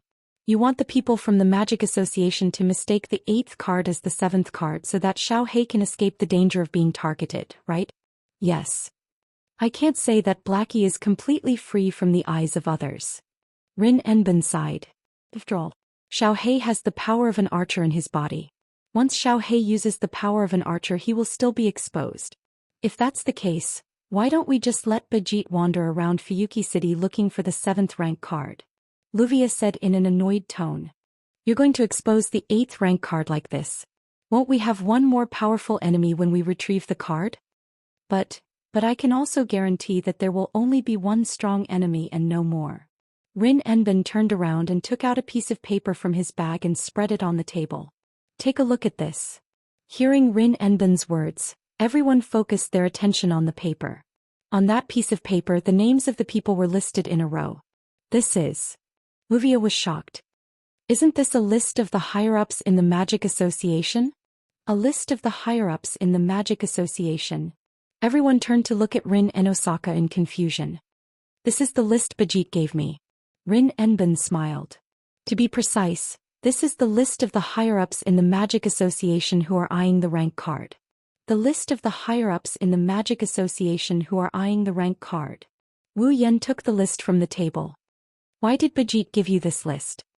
As a reward for letting her go with us to retrieve the rank cards. Rin Enbin snatched the list from Wu Yan's hand and he waved it around in front of everyone. As I said just now, there are many people in the Magic Association who have their eyes on the class cards, and these people are very likely to send people to find the owner of the class cards or even the acting master to take back the class cards to make trouble for us. Now, these people who might bring us trouble are all here. Rin Enbin said as he looked at the crowd. If we give this list to the master, he'll be able to restrain the higher-ups of the Magic Association who are trying to steal the rank cards. They won't be able to send anyone and we won't be troubled for no reason anymore. Hearing this, everyone present looked at each other in 2s and 3s and nodded. This is indeed a good thing. If we can make Bajit look away from Xiaohei and we can guarantee that no one will come after us, it's not a bad deal. Rin Enbin shrugged. However, we'll have one more competitor when we retrieve the 8th rank card. In a way, this is a good thing. Wu Yan tapped on the table. This time, our opponent will be much stronger than the heroic spirits we've faced before. It's hard to say if we'll be able to retrieve the rank card. With Bajit's help, the situation might be better for us. Better? Think about it. Wu Yan chuckled as the girls looked at him in confusion. Bajit's combat power is terrifying. She also has the Flagelak.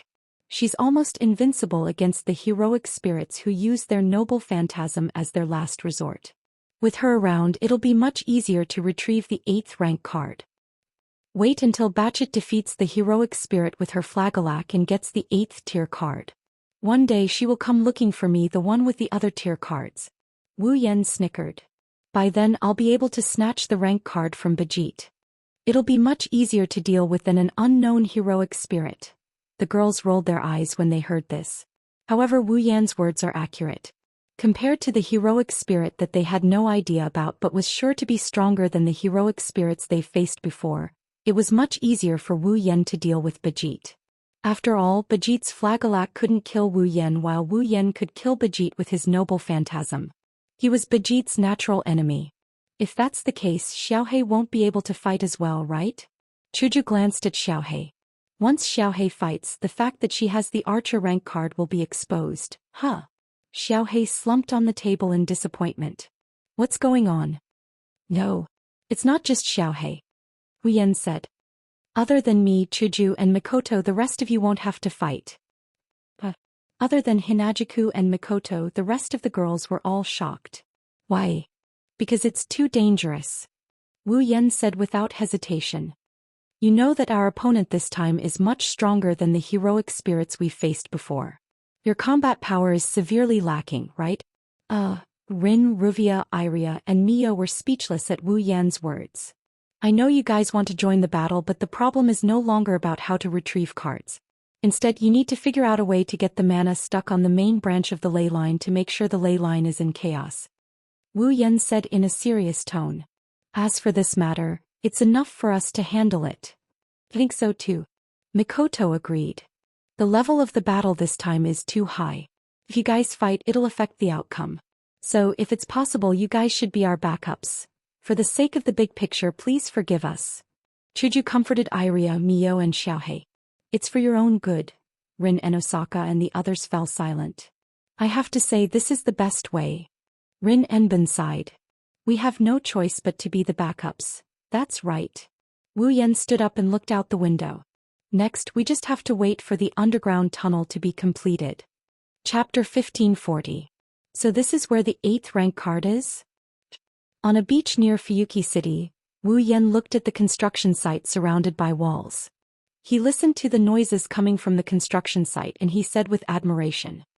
It's amazing to be able to reach this stage in such a short time. There's a saying in this world, money makes the world go round.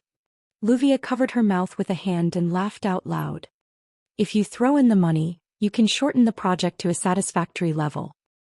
Nouveau riche. Rin and Osaka muttered unhappily. Damn it, why is this guy so rich? But I didn't expect the main vein of Fuyuki City to be under the beach. Wu Yan didn't know whether to laugh or cry. Could it be that the closer to the beach the more active the vein is? Does the vein need to absorb water? This is just an underground passage that leads to the mirror world where the rank card is. It doesn't mean the card is under here. Rin and Osaka folded his arms. We can't just dig on the surface where the card is, right? What if the place is in the city? That's true. Wu Yan shrugged and looked at the noisy construction site. So when will the underground passage be completed? Actually, the underground passage is already in the final stage of processing.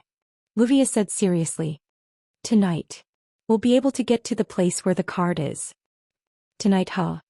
Wu Yan's wine-red eyes glowed with a sharp light. It has been half a month since Blackie returned to her home after Bajit's attack.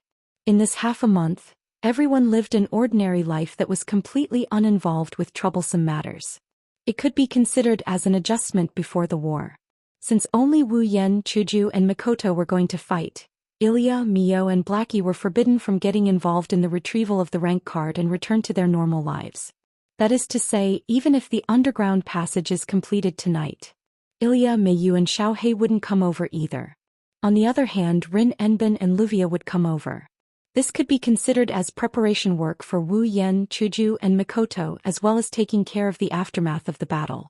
As for class cards, Rin Tozaka and Luvia didn't have much hope. In front of him was Wu Yan and behind him was Bajit. It didn't matter which side he was facing. Rin and Osaka and Luvia had no chance of winning. Therefore, the two magician girls no longer asked for a class card. Instead, they simply changed their job to normalizing the ley lines. Of course, without their rank cards, Rin and Osaka and Luvia's plan to take Zelrich as their master would probably be ruined. However, the two young ladies of the prestigious families didn't seem to have any intention of giving up. They resolutely declared that they must find another way to become his apprentice. Wu Yan expressed his support for Rin and Osaka and Luvia's enthusiasm on the surface, but he was secretly laughing. After all, in the original work, the two young ladies of the prestigious families were known to be at odds with each other. Zelrich found it troublesome and tactfully chased them away. Now, even if they did find another way to become his apprentice, Zelrich would surely reject them. Well, I can only let these two young ladies work harder. Then are there no other questions? Wu Yan retracted his gaze from the construction site in front of him and said to Rin and Osaka and Luvia. If there are no other questions, let's do it tonight. Tonight. Rin and Osaka and Luvia looked at each other and nodded solemnly. Then tonight it is. Tonight. At this moment, a voice sounded from the construction site beside the three of them. When the time comes, I will also come over. Hearing this voice, Wu Yan, Rin and Osaka and Luvia immediately turned their heads and looked over. Over there, Barjet, who was wearing a man's suit and carrying the Flagalac stone ball as usual, was standing straight in front of the construction site, looking into the construction site from afar. Bajit. Rin and Osaka and Luvia raised their guard. Their eyes were filled with vigilance. This person in front of them doesn't play by the rules. She's a madwoman who only wants to complete her mission. Who knows what she'll do? Don't worry. As if she could sense Rin and Osaka and Luvia's actions, Badget's gaze was still fixed on the construction site. She didn't even turn her head as she spoke. Since you don't have a rank card and you have nothing to do with my mission, I have no reason to attack you. After speaking, Badget turned around and stared at Wu Yan with a pair of sharp eyes. Even if I attack you, it will be against my mission target. This is my principle. Badget didn't hide her hostility towards Wu Yan. There's no need for her to hide it. Because of this, the atmosphere became tense. Rin and Osaka and Luvia's eyes trembled as they became even more vigilant. I haven't seen you for half a month and your confidence has increased quite a bit. Wu Yan, who had a cold expression since Badget's appearance, sneered at her. Or do you think that you'll be able to defeat me in just half a month? Are you looking down on me? Badget's expression didn't change as she stared at Wu Yan. I haven't found a way to defeat you, but you don't think there's no other way to kill you just because you can't die after being pierced through the heart, right? I don't know if you have a way to kill me. Wu Yan turned his head and looked at the construction site. All you need to know is that if I want to kill you, I don't just have to use the spear of death. Badget tightened her grip on the strap of the tube, and her sharp eyes were filled with murderous intent. I don't like to fight for no reason, but if someone provokes me, I don't mind teaching them a lesson. Please allow me to repeat the same words back to you. Wu Yan laughed as if he heard a funny joke. However, there was no laughter in his voice. Instead, it was filled with coldness. After all, our seal's appointed enforcer is used to the tyrannical behavior of provoking others but not allowing others to provoke her. Badget's eyes turned cold. She clenched the hand that wasn't holding the strap. The rune-covered glove suddenly emitted a cyan light that dyed her clenched fist cyan. Oh, you can't wait anymore? Wu Yan stopped smiling and turned around to face Badget. Then, Lord Executor of the Seal, have you brought enough, Flagalac? Yes. Badget's cold eyes flashed with anger again, and then a helpless expression appeared on her face. Even though Badget wanted to kill the man in front of her and take his rank card, she couldn't do anything to Wu Yan. His Flagalac was ineffective against his opponent, but his opponent had a legendary magic spear that could kill him in one hit, the Spear of Death piercing spear. The situation was too disadvantageous for him. Moreover, Wu Yan has a total of 6 class cards in his possession. Other than the Lancer, Badget had no idea what kind of treasures the other 5 treasures had. In the past, Badget didn't need to be afraid of treasures. With the Flagalac, Badget was definitely invincible when it came to treasures. However, this time the opponent wasn't afraid of Badget's Flagalac. Therefore, the treasures that she didn't need to be wary of would become a threat to her. Aside from knowing that Wu Yan can use the Spear of Death piercing spear and that strange white flame, she didn't know anything about Wu Yan's combat prowess. If they fought, it would be too disadvantageous for her.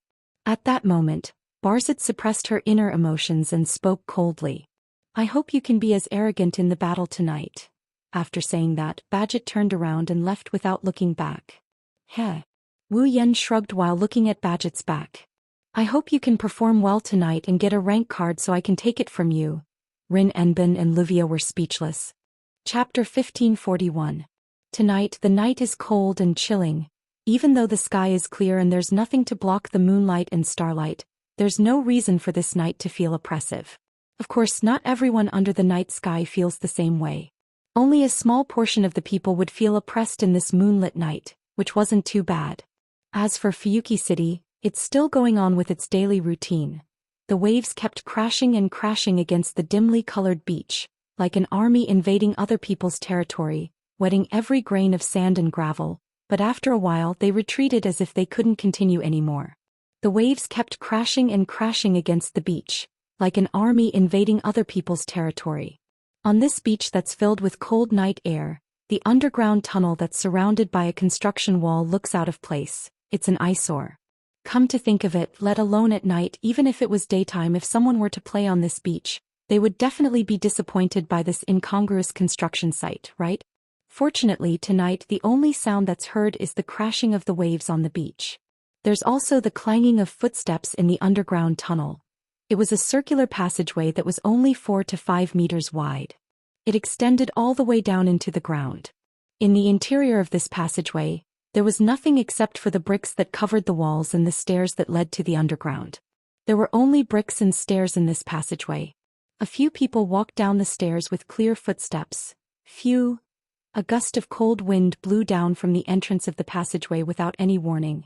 It was like a chilly wind that led straight to hell. It mercilessly hit the people who were still walking down the long stairs, causing everyone to shiver. Hinajuku couldn't help but hug her own shoulders and shudder. Ugh, it's so cold. It's unavoidable to be cold at the beach at night. Even though she said that, her face is pale. She looked at her own body and complained. Plus, under these circumstances, we're still wearing which clothing that's good at ventilation but not good at keeping out the cold. I've been meaning to ask. Rin, who's walking in front, turned around with a sullen expression. Why would you want to wear which clothing in such an important battle? I can't say that your taste is bad. Luvia sighed as she walked down the stairs. I can only say that I don't understand. Although it's a bit childish to wear this kind of costume in this kind of situation, but don't underestimate it. Hinajuku opened her arms and revealed a red and white witch costume. It's all thanks to him. Last time we were punched by the berserker more than 10 times, but we were still fine. You were punched by a berserker and you're fine? Rin and Osaka looked at Hinajuku and Mikoto's robes again in shock. You were fine last time because of this? I thought the two of you were performing some kind of magic. Luvia began to examine the two girls' robes. Is this some sort of magic costume? I've never heard of a magic costume with such strong defense. Well, it's a bit troublesome to explain. Mikoto brushed her bangs away from her forehead. Her long sleeves fluttered in the air, making this action less heroic and more elegant. Just think of it as a magic costume, I say. Wu Yen, who's walking at the front, or rather at the bottom, said helplessly as he listened to the girls' conversation. We're literally rushing to the battlefield. Is it really okay for you to chat so casually? Humph. Humph. Rin's grumpy expression turned into one of annoyance when he heard Wu Yan's response. It's not like we're going to fight, right? Are you still going to blame me? Wu Yan's helplessness deepened. Who do you think we're doing this for? Who do you think we're doing this for? Rin turned his head away in annoyance. Don't worry about other people's safety and end up dying in the mirror realm. That's not going to look good. Hinajuku blinked her eyes and said with uncertainty. Are you worried about us, Rin? Who's worried about you? Rin raised his voice and looked a little agitated. I'm not worried about you. Hey Rin, do you know what people call this behavior of yours? Mikoto mocked Rin, who expressed his thoughts with his expression. It was as if he admitted to Chuju's words. People call this behavior of yours a tsundra. Haha. Wu Yen laughed dryly. It's really interesting for you to say something like that. I don't care anymore. Rin yelled and quickened his steps. Let's get down there. Amidst the commotion, the group of 5 continued to walk in the echoing underground tunnel. After walking for an unknown period of time, the surface finally appeared in their field of vision. Stepping on the ice-cold stairs and braving the cold wind, the group of 5 finally reached the end of the underground tunnel. The scene that appeared before everyone's eyes was a rather spacious basement that was similarly paved with bricks. Other than that, there was nothing else in the basement. We're here. Luvia's voice sounded a little depressed as she looked at the basement. If we open the portal to the imaginary realm from here, we'll be able to jump to the mirror realm at midnight. So, this is the place. Wu Yen, Chuju, and Mikoto looked at the empty basement. Is it really okay? Rin couldn't help but ask. That's a heroic spirit that can't even be compared to that saber, who has superb sword skills, and that berserker, who is like a monster. If you're afraid of your opponent's strength, then leave. This sentence didn't come from Wu Yen, Chuju, or Mikoto. It came from the staircase. The group of 5 looked at the source of the voice and saw Badget walking over with a barrel on her back. As a competitor, I'm only happy that all of you are leaving. Badget walked past everyone as if there was no one around her. She walked to the front of everyone and left them with only her back view. However, as a pure magician, I'm not happy that you're afraid. Don't lump everyone together with a battle maniac like you. Luvia snorted. A magician can't be afraid? Who gave you that idea? Yes, at least in my memory, no one taught me what fear is. Badget tilted her head and glanced at Wu Yan. Even in the face of death. Is that all you want to say? This time Wu Yan didn't treat Badget coldly. He also didn't try to suppress his emotions.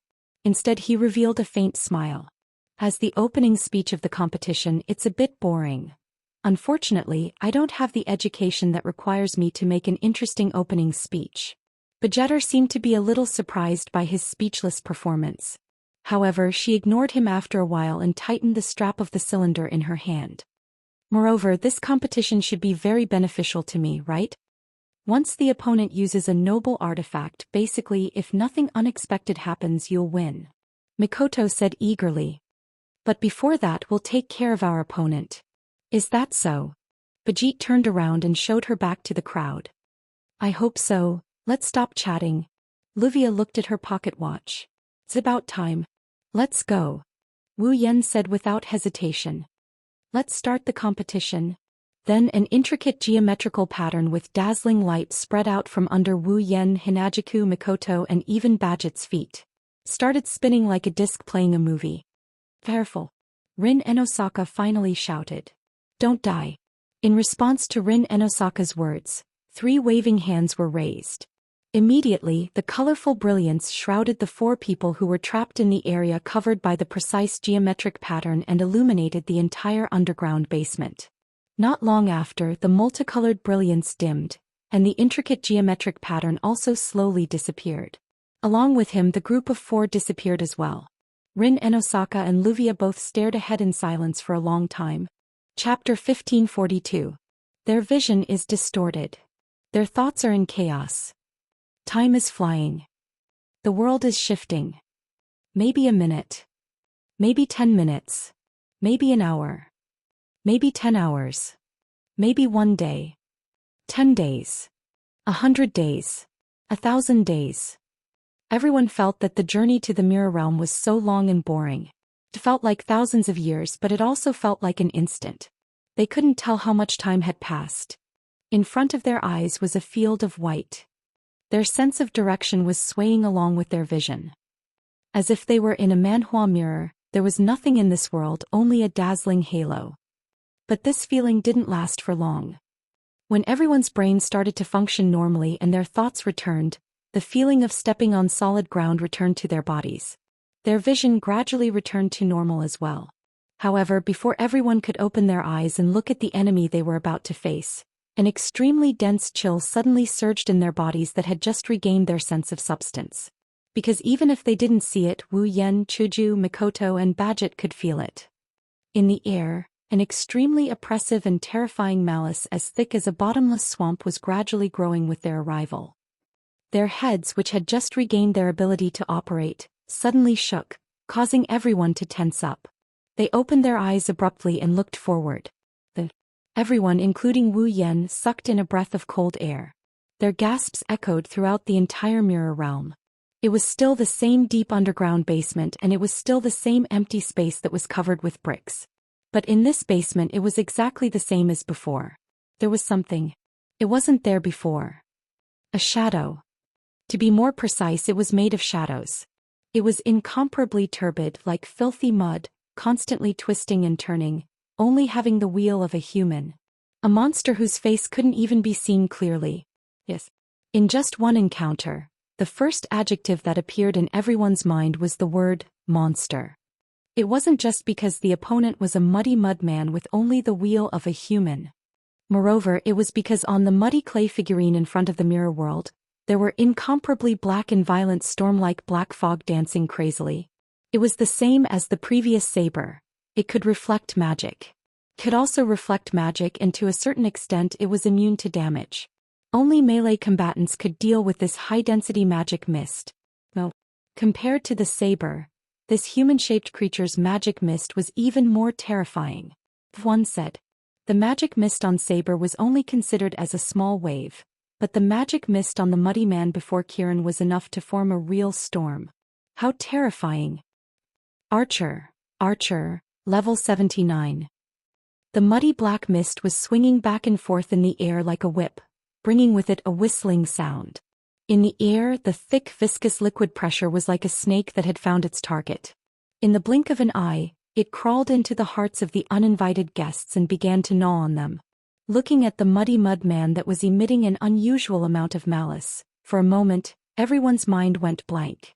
Even Wu Yan, Chuju and Mikoto's perceptive sense activated subconsciously, but their minds didn't respond. Archer. Just as Wu Yan had hoped, this muddy mud man in front of them was the second Archer rank card. It's a pity that the Archer is surrounded by a storm-like black mist.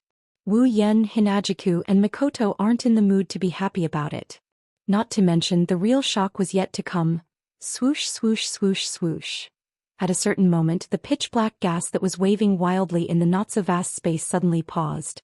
Like a shark that had smelled blood, it turned around and with a shrill and sharp cry, it swept across the atmosphere, or turned into a long whip, or turned into the tip of a spear and attacked everyone present.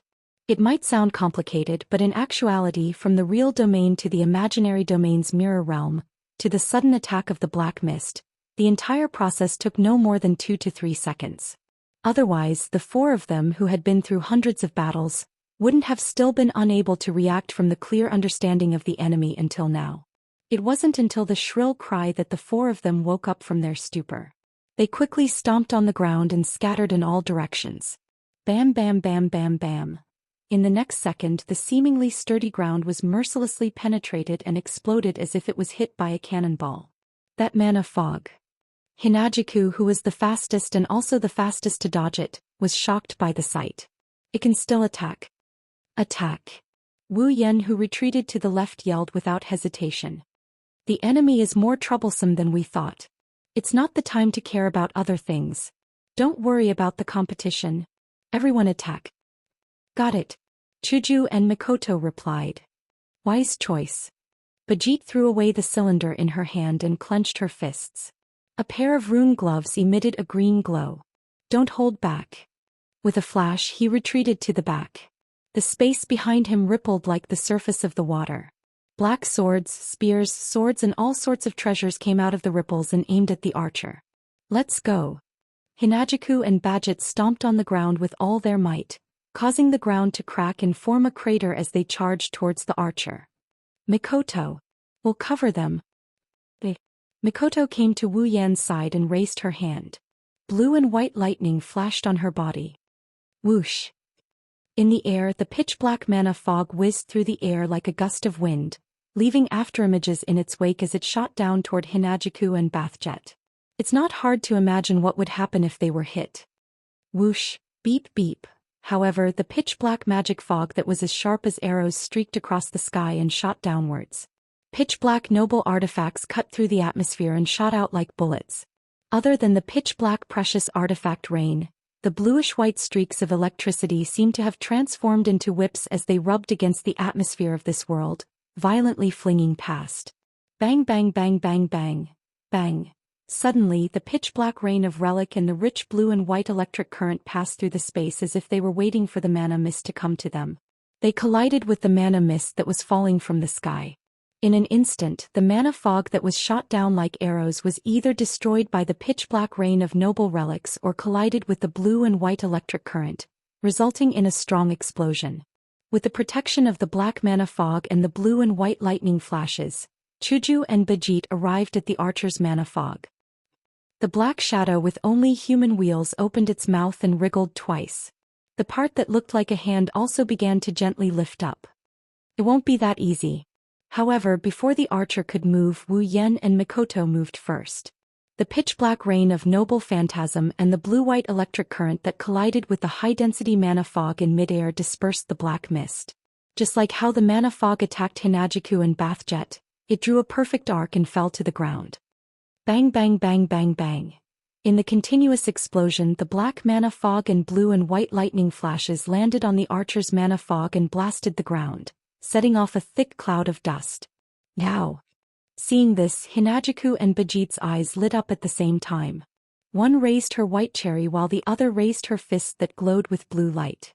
Mixed with a violent ki, they broke through the smoke in front of them and rushed into the center of the smoke to attack a blurry black figure, just as Hinajiku and Bajit rushed into the dust cloud. Ah! Amidst the dust and smoke, A voice that sounded like a ferocious ghost howl resounded throughout the entire mirror world for a long time. Chapter 1543. Passing through the thick smoke and dust, the pitch-black magic fog, and the eardrums of everyone present, the incomparably shrill cry turned into an echo, spreading out as if it had substance. With such an ominous voice, there was no doubt that it belonged to the dark heroic spirit of the archer. However, this was not a scream. It was an angry roar. Ding! When the shrill cry faded away, the sound of a door being unlocked rang out from within the thick dust cloud. Whoosh! Soon after, numerous blurry black figures rose from the dense dust and shot into the air. They scattered the dense dust and blasted the two figures away like they were trash. Under Wu Yan and Mikoto's watchful eyes, the two figures that were sent flying fell to the ground with a loud crash. They slid across the ground and landed right in front of them. They were Chuju and Bajit. However, compared to the time when they dashed out and attacked the archer valiantly, the two girls looked completely different now. Hinajiku, on the other hand, was still fine. Her face had a tinge of pain and her robe was emitting a blurry layer of light. Although she looked a little wretched, she didn't suffer any injuries. Come to think of it, the moving church had probably protected her. But Bajit's appearance was miserable to the extreme. Bayette, who had fallen to the ground, had weapons all over her body. There were swords and sabers. There were spears, halberds, and sharp weapons that mercilessly pierced through Bajit's body, the front end of which was deeply embedded in her body. Blood splattered everywhere. The ground was dyed red. Chuju! Mikoto cried out in alarm and hurriedly helped Chuju up from the ground. This is... Wu Yan looked at the weapon that pierced through Bajit's body. His expression finally changed. A relic. That was right. The weapons that pierced through Bajit's body were all treasures.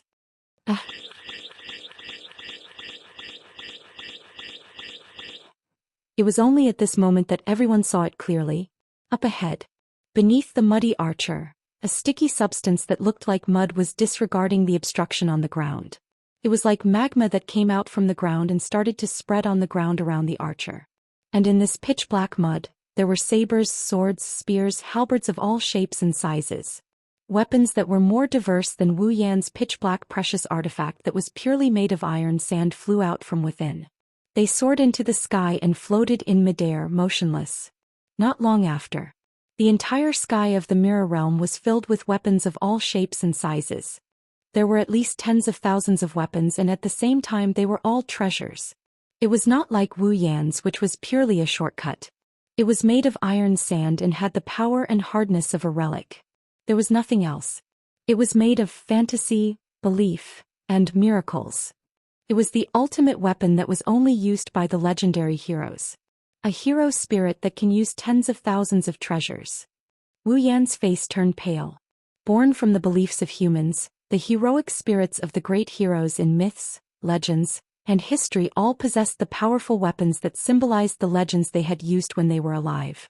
This kind of weapon was the so-called precious artifact. Usually, a hero spirit would only have one type of precious artifact. A few special hero spirits could have multiple precious artifacts, but at most they would not have three at the same time. However, in the sky that covered the entire mirror realm, tens of thousands of weapons were all precious artifacts. They were genuine precious artifacts. Wu Yan knew that there was only one hero spirit that could have such an extraordinary number of precious artifacts. Gilgamesh. 2/3 of his existence was a god and the remaining 1/3 was a human. He was the oldest king of humans, the legendary hero king Gilgamesh. When he was a king, he had collected all the treasures in the world from the era that he ruled. He was a selfish, proud, and arrogant king. However, because of his actions when he was alive, Gilgamesh had collected all the treasures in the world in his treasure vault. In this treasure vault, there were prototypes of precious artifacts that helped the heroes that were qualified to become hero spirits in the future. There were also prototypes of monsters that had taken the heroes' lives. Therefore, in this treasure trove, there were countless prototypes of all the treasures. This treasure vault, even after Gilgamesh died and turned into a hero spirit, became a precious artifact that symbolized his legends and was used by Gilgamesh. It was also because of this precious artifact that stored all the prototypes of precious artifacts that Gilgamesh was known as the strongest hero spirit. This precious artifact that stored all the prototypes of precious artifacts was called Gate of Babylon. It was exactly the same as the Gate of Babylon that Wu Yan had been using. However, Gilgamesh's Gate of Babylon contained all the prototypes of noble artifacts. Wu Yan's Gate of Babylon didn't have that many collections. Even though Wu Yan's Gate of Babylon had countless noble relics, the noble relics in his Gate of Babylon were only made up of iron sand.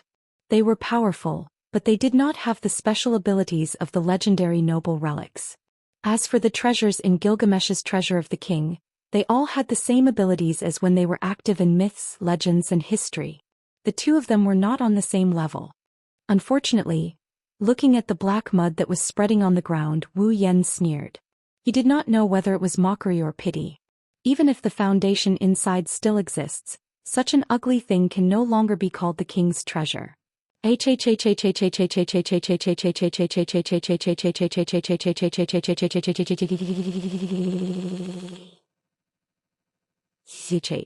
No one knew if it had heard Wu Yan's words, but the true identity of the oldest king of the human race. The monster let out a roar similar to resentment, raising its head and roaring madly. Then the treasures that covered the entire area tilted and pointed towards the direction of Wu Yan, Chuju, Mikoto, and Badget. If all of these treasures were to fall from the sky, Chuju and Mikoto might not be able to escape unscathed even with the protection of the moving church. What's more, if any of these treasures were effective against the undead, then even Wu Yan wouldn't be able to escape unscathed. Wu Yan, Chuju, Mikoto, and even Badget, who was still on the ground, felt their scalps go numb as they looked at the countless noble phantoms.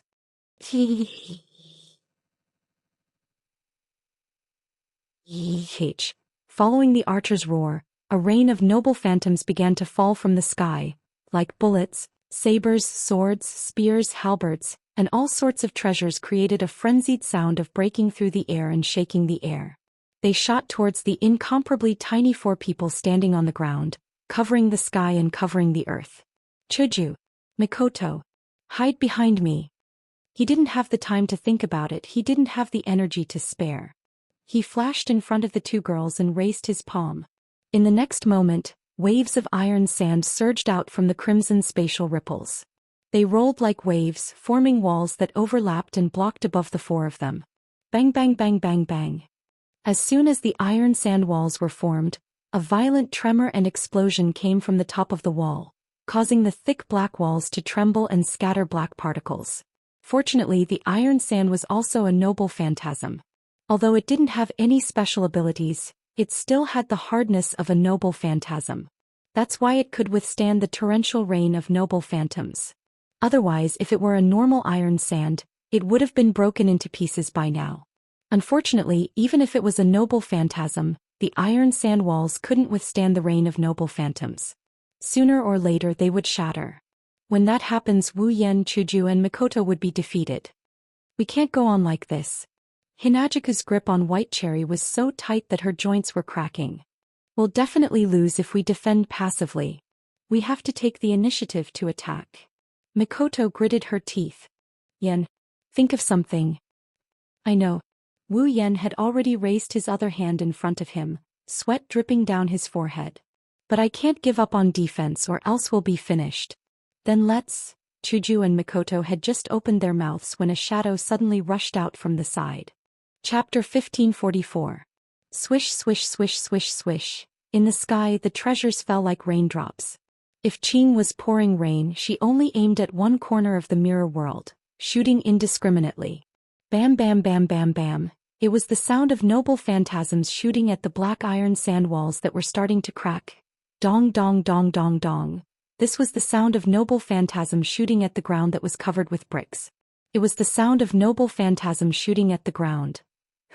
This is the sound of the iron sand flowing out from the Gate of Babylon.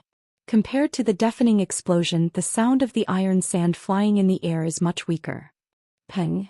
It was the sound of a person who transformed into an afterimage and shot out like an arrow leaving the bowstring, a heroic spirit of the most ancient king who was gradually approaching the level of an archer stepped on the ground.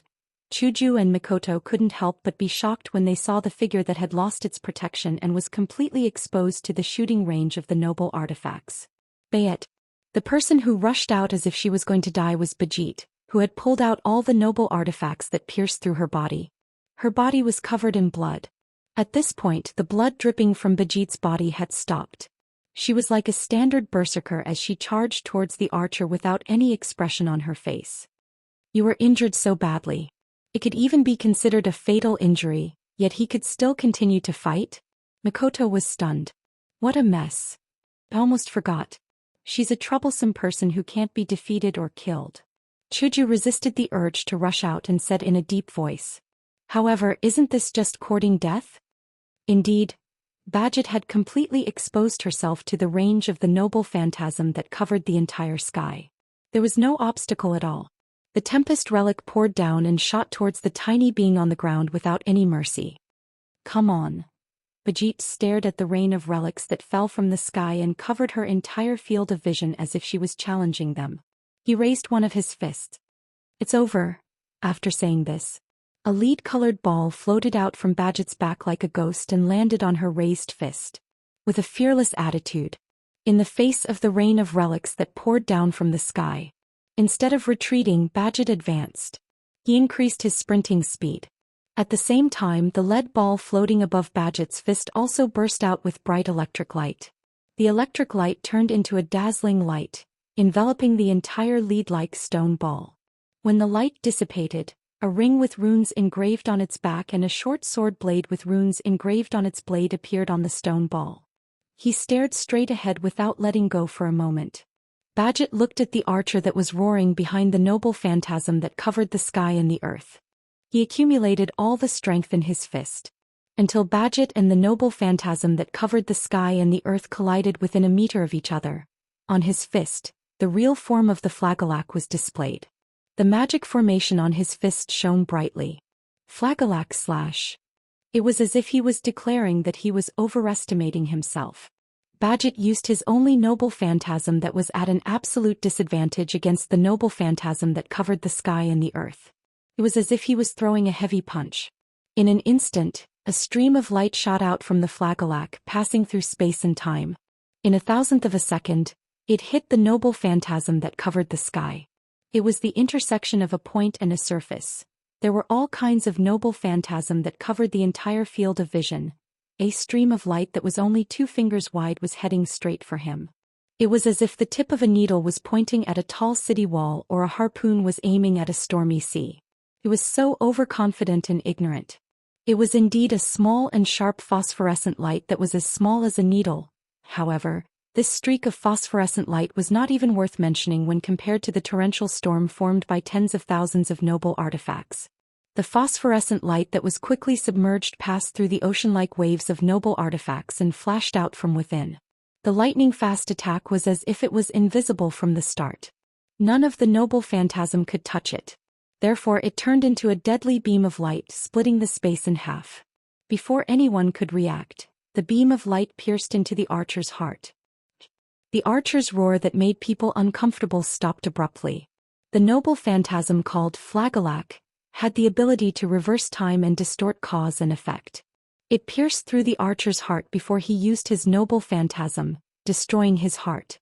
Ding! There was another sound that sounded like a door being unlocked. All the noble phantasms that covered the entire mirror realm disappeared. Everything returned to its original state. This was because the Flagellac had returned to the time when the archer had not released his noble phantasm and pierced through the archer's heart. Therefore, the archer's noble phantasm was erased. All the noble phantasms that were used by the archer disappeared. At the archer's heart area, everyone could clearly see it. A small hole appeared right there. It was the size of a pebble. It was an insignificant hole, but it froze the muddy mudman that was surrounded by a storm-like mana mist. It could no longer move. Dong! The abandoned stone ball, which had lost its lead color, fell heavily to the ground with a dull thud. Mikoto looked at the motionless archer and said with uncertainty, It's over? It's over. Wu Yen focused his attention on the archer. If it's that easy, then it's best. Before he could finish his sentence, everyone present felt as if their scalps were about to explode. Their faces were filled with shock as they took a step back. The archer, who couldn't move at all, suddenly raised his head and grinned from what seemed to be his mouth. Then a stream of black mud suddenly appeared around Wu Yen, Chuju, Mikoto and Bajit and surrounded them. Not good. Wu Yan's pupils shrunk as he shouted. Retreat. She still couldn't finish her sentence. Weapons began to emerge from the black mud that surrounded everyone. The sharp tips of the weapons were aimed at Wu Yan, Chuju, Mikoto and Badget's heads. Cold, sharp glints flashed on top of the weapons. Then all the treasures that emerged from the pitch-black mud that surrounded everyone attacked everyone's heads from all directions. Bam! Different types of treasures collided with each other. Some struck the ground and some shot out, but they shot into the pitch-black mud. The four figures were instantly covered by the luxurious rain of treasures, and rings of flames exploded.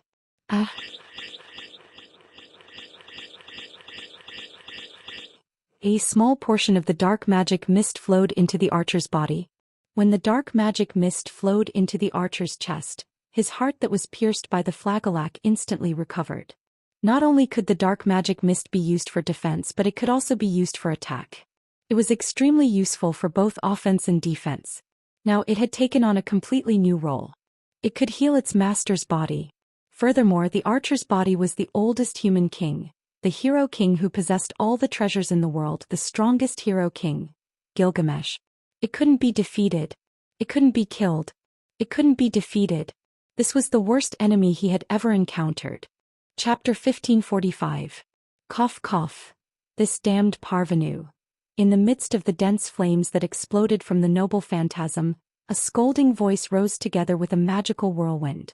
The voice was transmitted into everyone's ears, and it also swept away the flames that covered everyone.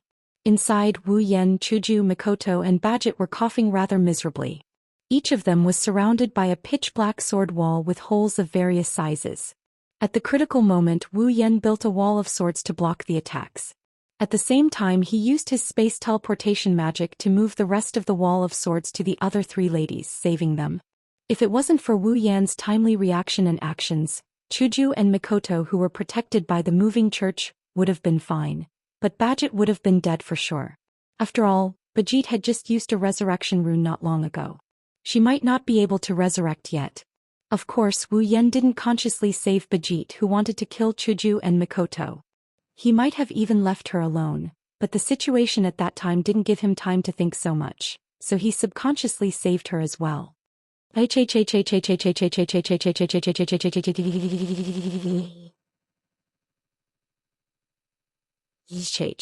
Wu Yan, who was still coughing, smiled bitterly as the dark archer let out a dissatisfied hiss. Even if you lose your rationality, you will still be able to do it. Was he only left with his instincts and he still didn't allow anyone to get in his way? Your arrogance has become your instinct, hasn't it?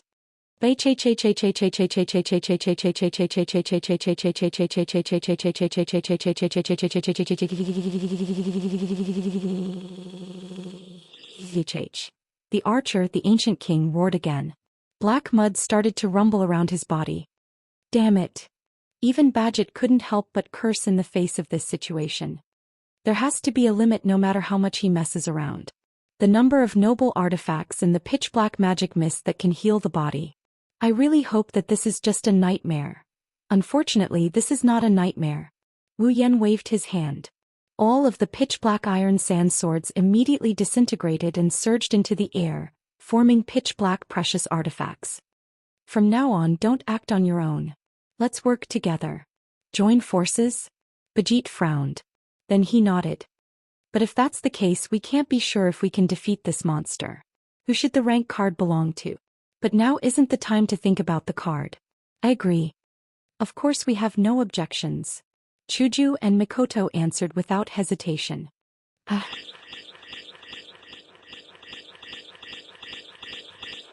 The moment the four of them decided to work together, Archer roared angrily. The black mud around him churned even more violently. Although he wasn't sure if it was because the archer had lost his mind and turned into a dark spirit that the gate of Babylon became like this, there was no doubt that the archer's noble gear was taken out from the gate of Babylon. The black mist of magic could also heal the body of an archer, even if it was a fatal wound to the heart. As mentioned before, this archer couldn't be defeated, couldn't be killed, and even more likely couldn't be defeated. But now, I have no choice but to attack. Wu Yan's body surged with an astonishing amount of magic power, which rushed out in all directions like a storm. At the same time, Chuju tightened her grip on White Cherry's hand, and a cold light flashed across the crystal-like sword like a waterfall. Then she dashed towards the archer. Ah! Seeing Chuju dashing towards it, the archer roared angrily. Its body that was twisted like black mud rose up, and the surrounding black mud shook like an earthquake. It rolled behind the archer and formed a swamp. Immediately after, in the pitch-black swamp, the treasures were like lotus flowers that were not stained by the mud. They separated the sticky black mud and shot towards the incoming daisies, creating a sonic boom as they fiercely collided with the daisies. Ha! At the back, Mikoto let out a delicate shout. Her entire body exploded with blue and white lightning, all of it gathered in her hands, forming a ray of light.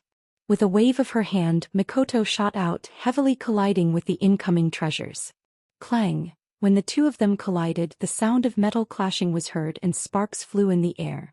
However, the archer's noble phantasm was indeed deflected by the dense blue and white lightning. It brushed past Hinajiku's body and shot to both sides. If in response to the archer's cry, the pitch-black mist of mana bounced in the air, and with a whoosh, it turned into a blurry shadow of a whip and lashed out at Hinajiku, who was charging at him. Facing the dark magic fog, Chuju seemed to be more relaxed than when she was facing the noble gear. She didn't panic at all. Her footsteps were light and straightforward. It was as if she was skating on ice. Every time she slid, she would be able to dodge the whip by a hair's breadth. Her speed didn't decrease at all as she continued to rush forward. Looking at the Hinajiku that was charging at him at an extremely fast speed, the archer slightly lowered his voice. Behind him, the turbid black mud swamp rolled up. It seemed like it wanted to shoot out a noble artifact again. However, kacha kacha kacha. The black mud vortex behind the archer and the black mud on standby around the archer all made the same sound. That was because on top of the black mud, a layer of hard ice suddenly spread out and slowly engulfed the black mud and froze it. The archer's twisted body trembled. It raised its head and looked forward.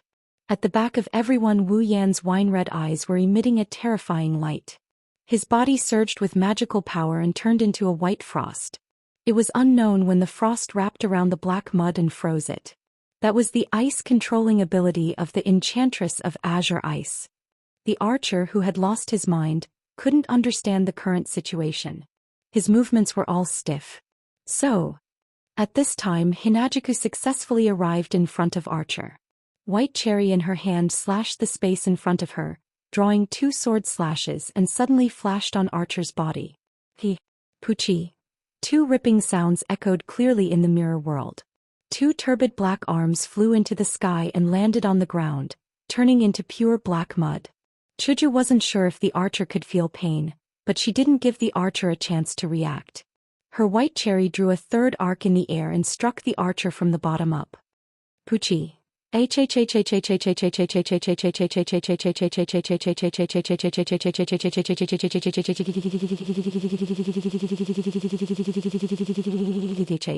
Whoosh. Then another ear-piercing sound came from behind the archer. Shortly after, a green fist with a majestic force landed squarely on the back of the archer. Bang! After receiving such a heavy blow, even if the archer didn't die, his turbid body was still sent flying. At the same time, an orange beam of light shot straight at the archer's face, aiming straight at his face. Boom! Following the explosion, the super railgun landed on the archer's body at zero distance without any deviation, causing a fiery explosion in midair. In an instant, black dirt flew out from the flames and scattered in all directions. It dripped onto the ground, causing a burst of smoke to rise from the ground. Wu Yan, Hinajiku, Mikoto, and Badget, who had a perfect teamwork, felt their hearts skip a beat as they looked at the corner of the sky that was covered in flames. Chapter 1546. Did you win? No one cared who asked this question. That was because everyone else also had the same question in their hearts. Wu Yan, Chuju, Mikoto, and Badget didn't feel the slightest bit of joy as they looked at the sky that was covered in flames and residual electricity. Although everyone wanted to take out the archer that way, if it was that easy, the four of them wouldn't have needed to work together. And the truth was just as everyone had expected. When the flames dissipated along with the wind and waves, what appeared in front of everyone's eyes was an incomparably huge object. It was a giant shield that looked like a stone statue without a head and limbs, with only a torso left. Its entire body was irregularly round, and its surface was engraved with patterns that resembled wings. However, he estimated that this huge shield was at least 10 meters tall and about the same width. It was a genuine huge shield. Needless to say, this must also be an archer's precious artifact. He even has a defensive relic? Bajit's face turned ugly. How many relics does this hero spirit have? Wu Yan, Chuju and Mikoto didn't answer. Instead they stared at the shield with the same solemn expression. The shield slowly dissipated like dust and disappeared into the void. It should have returned to the gate of Babylon. Behind the shield, Archer, whose hands and chest had been cut off by Hinajiku, had fully recovered from the fatal wound on his chest. His dark face was ferocious as he roared furiously.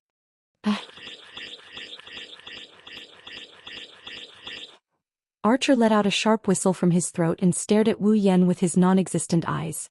Even the strongest heroic spirit in the legends, the oldest king, was only left with his instincts. However, with this little bit of instinct, it was still possible to distinguish who was the most harmful existence to him. The legendary hero king's strength wasn't that great. Among all the heroic spirits, although it was impossible to say that any one of them would be able to defeat the archer, the heroic spirits ranked at the top would still be able to defeat the archer. It wasn't that difficult. The real reason why the archer could claim the title of the strongest heroic spirit was because of the archer's inexhaustible treasure vault.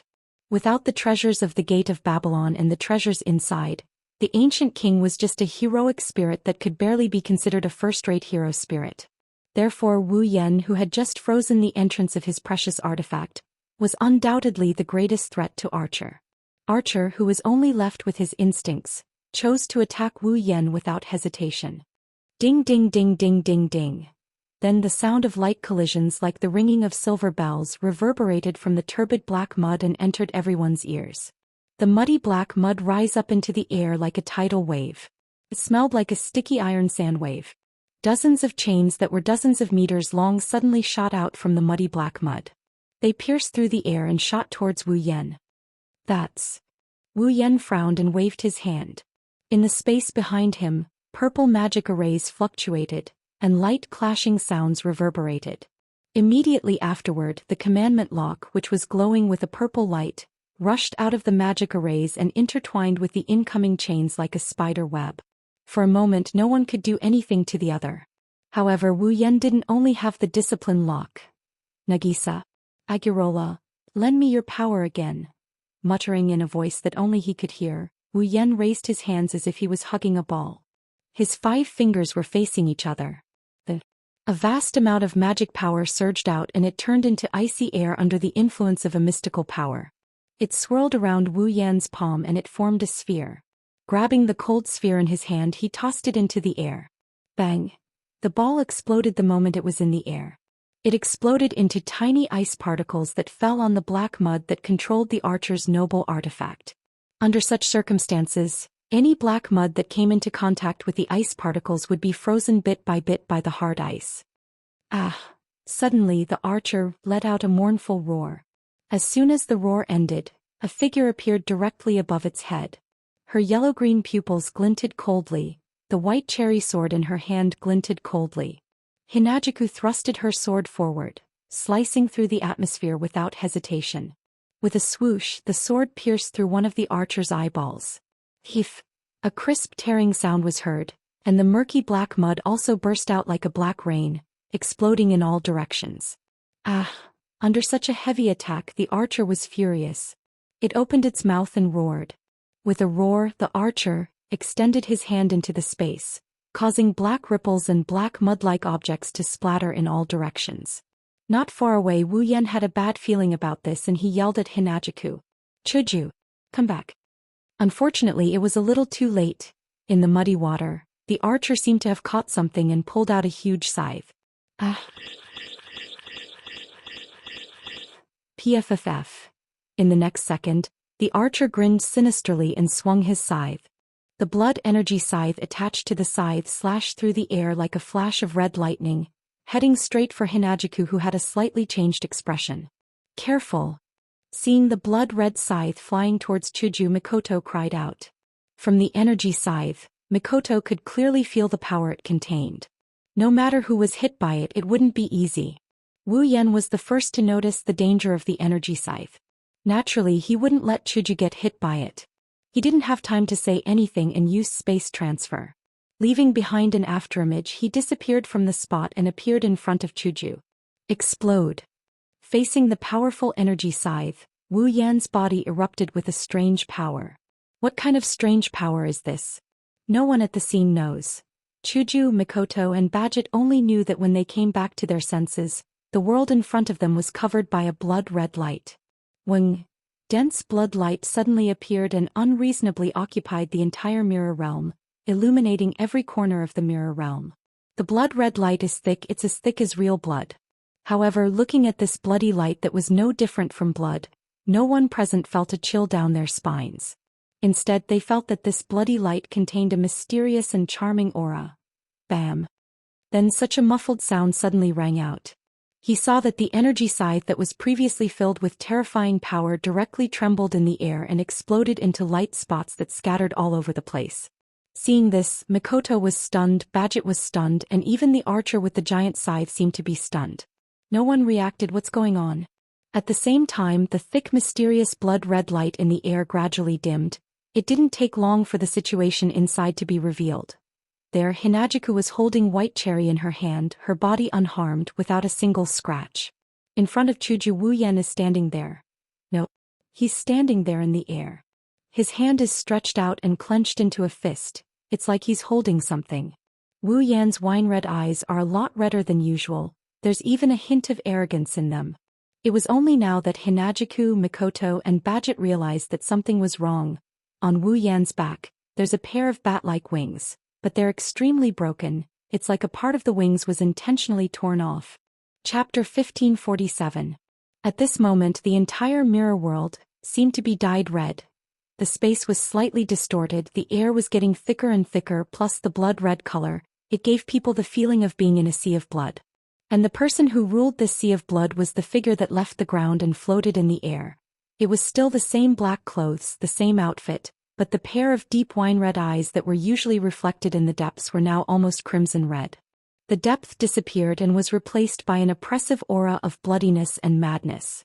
A pair of pitch-black wings that looked like bat wings undulated slightly behind him, as if he was bathing in a sea of blood. The surface of the wings was tattered and looked somewhat unbearable to look at, but it also seemed to be the way it should be. It added to the oppressive feeling of arrogance. Looking at the figure floating in the air, Bajit's eyes couldn't help but tremble, her face was full of shock. Death Apostle, yes. Although this form wasn't 100% similar, Bajit, as the designated executor of the seal, saw the oppressive aura of blood. It wasn't the first time she saw it. It was exactly the same as those Death Apostles who have been drinking human blood to increase the number of their companions. Even if the appearance was different, the feeling wouldn't lie. The man in front of her who suddenly changed is definitely a dangerous person. At least that's what Bajit thought. Yen. As for Chuju and Mikoto, seeing this form of Wu Yan, she felt a bit relieved. Compared to the normal Wu Yan, the Wu Yan in front of her at most had a darker color in his eyes and a pair of broken wings on his back. It wasn't a big deal. But Chuju and Mikoto, who were familiar with Wu Yan, knew. The current Wu Yan could already use a dangerous ability that would make anyone tremble in fear. Bajit's feeling. It wasn't an illusion. Second red jade mode. Looking up, Wu Yan's scarlet eyes looked straight at the archer. Activate. Surrounded by pitch-black mist of magic and surrounded by pitch-black mud, the archer held an energy scythe in his hand. He roared at Wu Yan. That voice was exactly the same as before. However, upon closer inspection, one would notice that there was something else in this roar that was exactly the same as before. A little hesitation, or rather a little fear. The archer's beast-like roar sounded like a bluff now. He stared straight at the archer who was roaring at him. A bloody light flashed in Wu Yan's eyes, and the corners of his mouth curved into a cruel arc. He stretched out his hand and a scarlet ball of light flickered on his palm. It flew into the air and turned into a huge scarlet net that was dozens of meters wide. Go. Wu Yan mumbled. He waved his hand and a crimson net descended from the sky. It enveloped the archer's murky black body. The sudden restraint caused the archer to go crazy. He started to struggle without caring about the consequences. However, if the archer used his noble phantasm, he might be able to cut the net open. However, with its own strength, no matter how much it struggled, the huge net was like a maggot in its bones, firmly adhering to its muddy body and firmly trapping it. Wu Yan's crimson eyes narrowed into a happy arc when he saw this. It was a subconscious emotion. He's not sure if it's due to the influence of Flandre-chan or the owner of the Red Jade mode. Wu Yan felt like he's getting a bit more violent. Driven by such feelings, Wu Yan flicked his finger. The forbidden cranberry trap. As his voice faded, a row of dazzling light bullets appeared in the air in front of Wu Yan. They extended and turned into light vines that descended from the sky. Then, like whips, the vines landed on the archer's body with a shrill cry. Thud.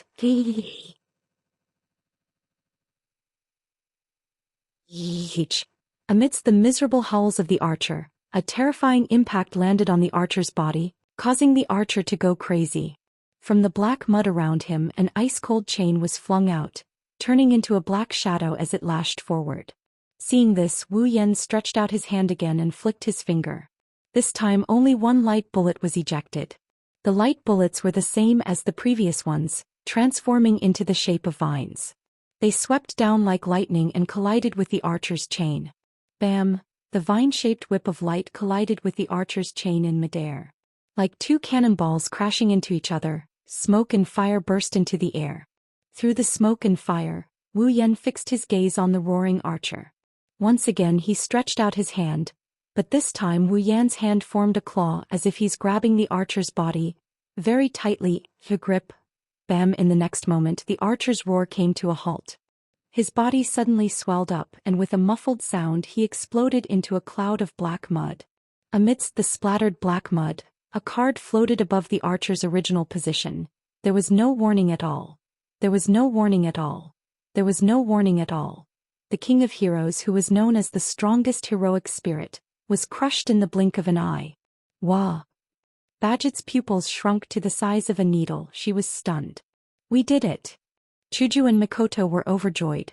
Phew! Wu Yan's expression also relaxed. He let out a sigh of relief. As expected, even a peak tier 8 powerhouse was not enough to look directly at the eye of an existence, transfer the eye into one's hand, and crush it to destroy everything in its path. Flandre-chan's ability is indeed a cheat when compared to other combatants of the same tier. This time the archer shouldn't be able to repair his body, right? After all, he's already crushed to pieces. Arg. Just as this thought flashed through their minds, a familiar roar echoed in everyone's mind. The four of them turned pale. They tried their best to look forward.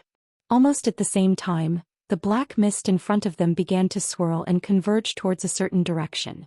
That direction was where the archer card was supposed to be. The tornado-like dark magic fog gradually disappeared into the archer's rank card at a speed visible to the naked eye, and it became thinner.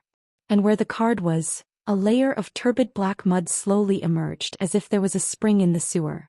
That's... Hinajiku, Mikoto and Badget shuddered. It's still not dead? Sigh, sigh. Wu Yan sighed helplessly. It's not that simple, huh?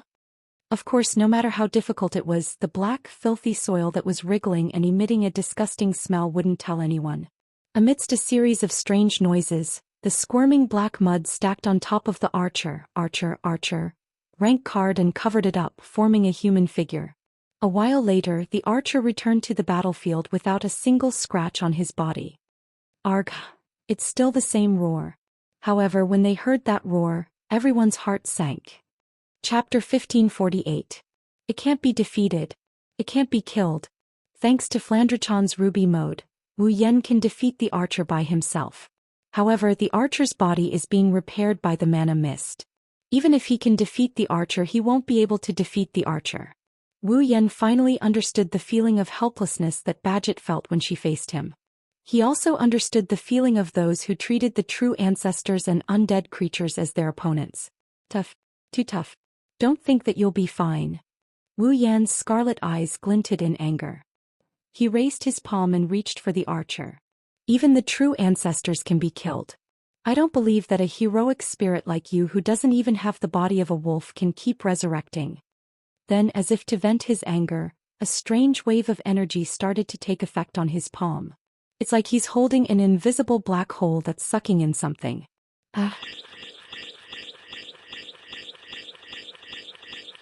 A doubt. The archer was trying to get something out of his prized treasure vault. But one of them needed to take it. The other needed to grab it. It was obvious who was faster. Too slow. Along with this sentence, the hand emitting a strange wave of energy clenched tightly. Bam. Just like what happened before, the archer didn't even have time to react. As soon as the hand clenched, the archer's body swelled and exploded. Similarly, the surroundings. The black magical mist. Once again, they gathered at the archer's original location. It's not over yet. Looking at the archer who is still in a humanoid form, Wu Yan reached out with both of his hands. The archer is surrounded by a dark mist of magic power. He aimed at the ball of mud at the center of the magic vortex. He clenched his hand continuously.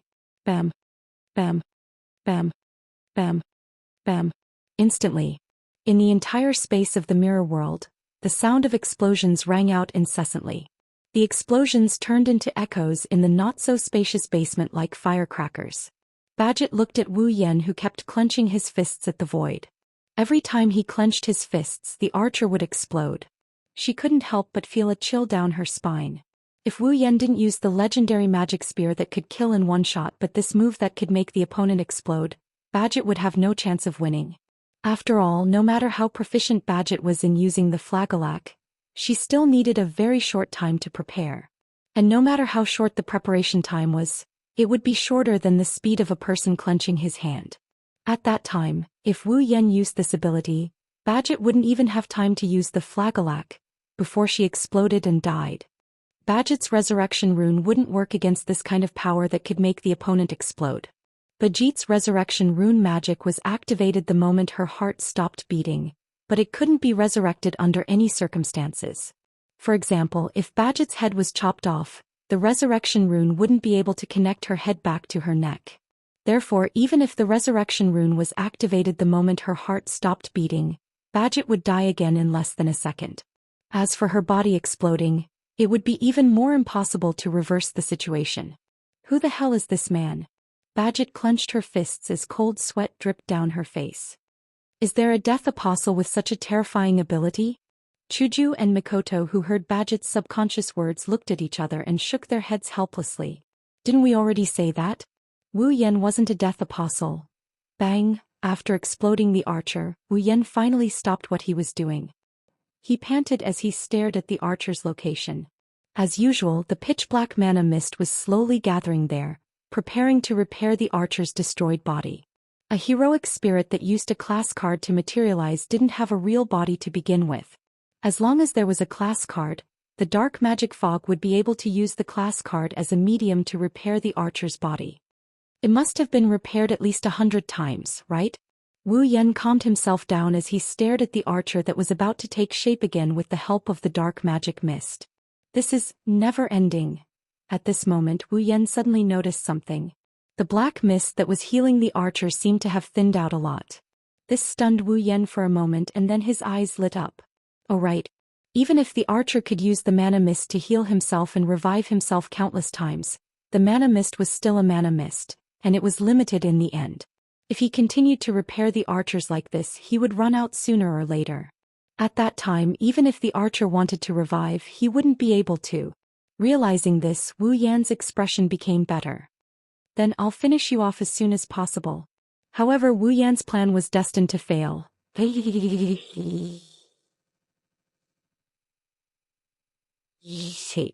Archer, who had just repaired his torso, head, and one of his hands, while the other hand and the lower half of his body hadn't been repaired yet, let out an unprecedentedly ferocious and shrill cry.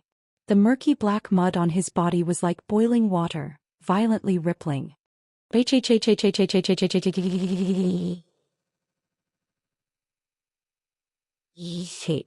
As if it was filled with anger, resentment, and madness, the archer let out a sharp roar. Ignoring his body that was still recovering, he extended his hand forward. The black mud under the archer's body immediately gathered under the archer's outstretched hand. Like the surface of a boiling water, traces of mud flowed out. Following that, a sword slowly rose from the black mud. It was a very strange sword. The hilt of the sword was golden in color, and the sword's end was made up of 3 silkworm-like pieces stacked together. The silkworm-like pieces unfolded on the left side of the sword's end, and they were covered with strange patterns. As for the blade, it was the strangest part. It was not sharp and flat. Instead, it was made up of 3 cylindrical rotating blades that were connected to each other. On top of the black cylindrical blade, there were lines of red lines spreading out, forming a very mysterious pattern. That's... Wu Yan's body shook when he saw the strange sword rising from the murky black mud. Could it be? What's that? Hinajiku, Mikoto and Badget were puzzled. Soon after, the hand in front of him grasped the hilt of the strangely shaped sword. Bzz. The 3 pitch-black cylindrical blades covered with red veins rubbed against each other in different directions as they spun rapidly. Moreover, they spun faster and faster to the point that they emitted a sharp screeching sound produced by the violent friction of metal, which resounded throughout the entire space. The space suddenly trembled and bursts of red air burst out from all directions, all flowing into the gaps between the 3 cylindrical rotating blades, and it continued to flow. In an instant, the entire mirror realm was filled with red streams of air like a typhoon. The space trembled, the ground collapsed, even the sky and earth screamed as if they couldn't bear the burden. Wu Yan, Chuju, Mikoto and Badget were alarmed. A deadly sense of danger rose in their hearts. Chapter 1549. At the same time in the real world. Ever since Wu Yan, Chuju, Mikoto and Badget entered the mirror realm, Luvia has been standing in the same spot without moving. She crossed her arms and closed her eyes, waiting for the situation to unfold. Compared to Luvia, Rin Enosaka looked calm on the surface, but he didn't stand there obediently. Instead, he paced back and forth in the small basement, his gaze drifting to a certain spot from time to time. That's where Wu Yan, Hinajiku, Mikoto and Badget used to enter the mirror world when they opened the passage to the void domain. If the 4 of them returned, the portal to the mirror realm would open there as well. Wu Yan and the others would return to the real world from there as well. Time passed bit by bit as Luvia waited patiently and Rin Tobin paced back and forth. About half an hour has passed since Wu Yan and the others entered the mirror realm. Usually, if both sides were evenly matched in strength, it would take a long time for the battle to end. But no matter how long it took, half an hour, it was still too slow. After all, high-level battles are ever-changing. Even if the battle was slow, it wouldn't take long for the outcome to be decided. Besides, who knows if Wu Yan and the others' opponents were on par with them. Half an hour has passed and they still haven't returned. That's a bit too long. Of course, if Wu Yan, Chuju, Mikoto and Badget died in the mirror realm, the portal to the void realm wouldn't open by itself. Their corpses would be sent out.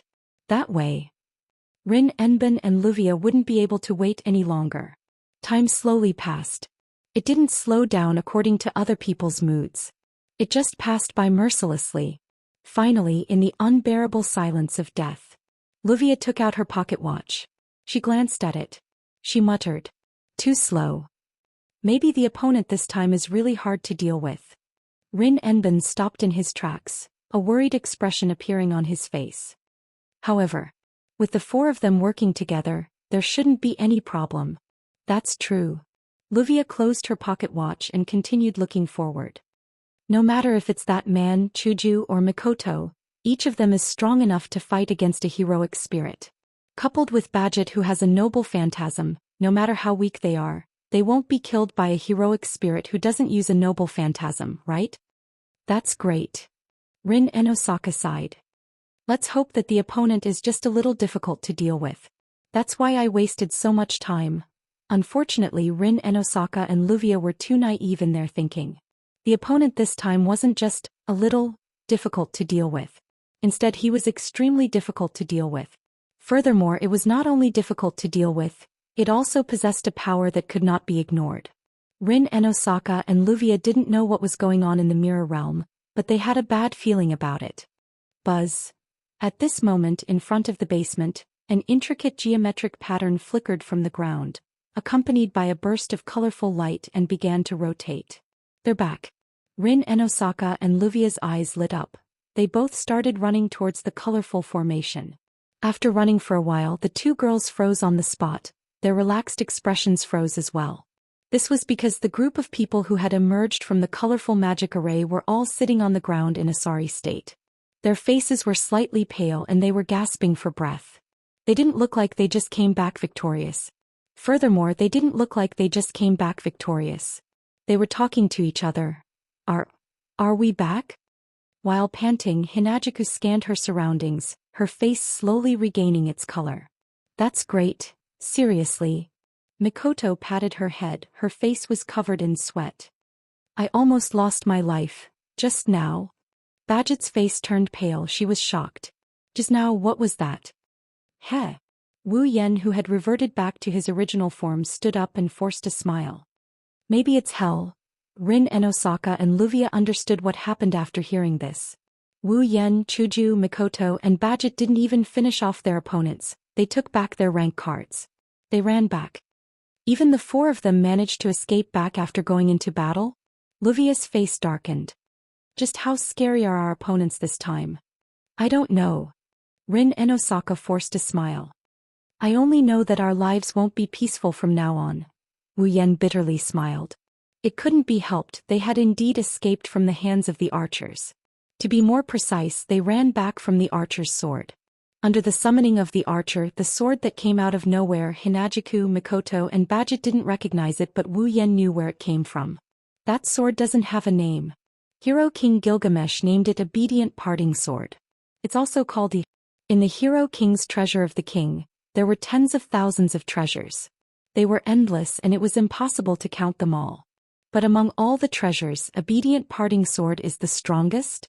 But Ye's was the strongest. This was because it was a true divine artifact that was able to cut open the world in the ancient times. It was a precious artifact that could cut open the world. Of course, the real Obedient Parting Sword. Wu Yen didn't know if Ye really had the power to cut open the world like the legends said. Using Obedient Parting Sword on an archer? Wu Yen didn't know if he could block Ye's attack. But in the mirror world, the archer used Obedient Parting Sword? The real name had indeed cut open the entire mirror realm. That's right. He used Red Jade mode to suppress the archer, but the only reason he managed to escape with Hinajuku, Mikoto, and Badget is because the mirror world was sliced open. That's why, before the archer unleashed his strongest noble phantasm, Wu Yen had no choice but to bring the three girls and run back to where they came from. After all, even if he could block the attack that cut open the world and the mirror world, he wouldn't be able to survive in the mirror world that was on the verge of destruction. When the archer cut open the mirror world, he didn't even get to see the surface of the mirror and ran away in a sorry state. That's why I said a lunatic without a wolf is scary. Wu Yen sighed. Now the archer must have been banished into the space turbulence and obliterated into nothingness. His class card must have been destroyed too, right? Yen. Chuju and Mikoto thought of the same thing and walked to Wu Yan's side. I'm fine. Wu Yen shook his head and took a deep breath when he saw the worried looks on the two girls' faces. Don't worry, I haven't given up yet. Only then did Hinajuku and Mikoto's expressions lighten up and they nodded. No matter what. Badget stood up and calmed herself down. She glanced at the others. We can't defeat a monster like that no matter how many of us there are. That's for sure. Rin and Osaka and Luvia looked at each other and fell silent. Even though I don't know how scary this monster that even Badget thinks is a monster is, but since the four of them managed to escape together, it's not too much to draw such a conclusion. Let's go back. Badget turned around with her dusty and torn suit. As for the Flagellach cylinder, it was long lost in the mirror realm that was split into two. Everyone at the scene had an indescribable oppressive atmosphere. They silently turned around and walked towards the stairs leading to the underground passage. Crack. Suddenly, such a voice reverberated in the surroundings. Crack. Strange cracking sounds were heard and everyone's footsteps were rooted to the ground. They couldn't move anymore. Chapter 1550. Bang. The group of people who had not reacted at all had just realized that something was wrong when the sound of glass shattering entered their ears. Immediately after, a violent gust of wind suddenly blew from behind the group of people. Like a shock wave, it spread out in an instant and hit the whole place. The sudden gust of wind caught everyone off guard. Their bodies were almost blown away. When they finally managed to stabilize themselves, They turned their heads and looked in the direction of the gust of wind. An expression of shock appeared on everyone's face.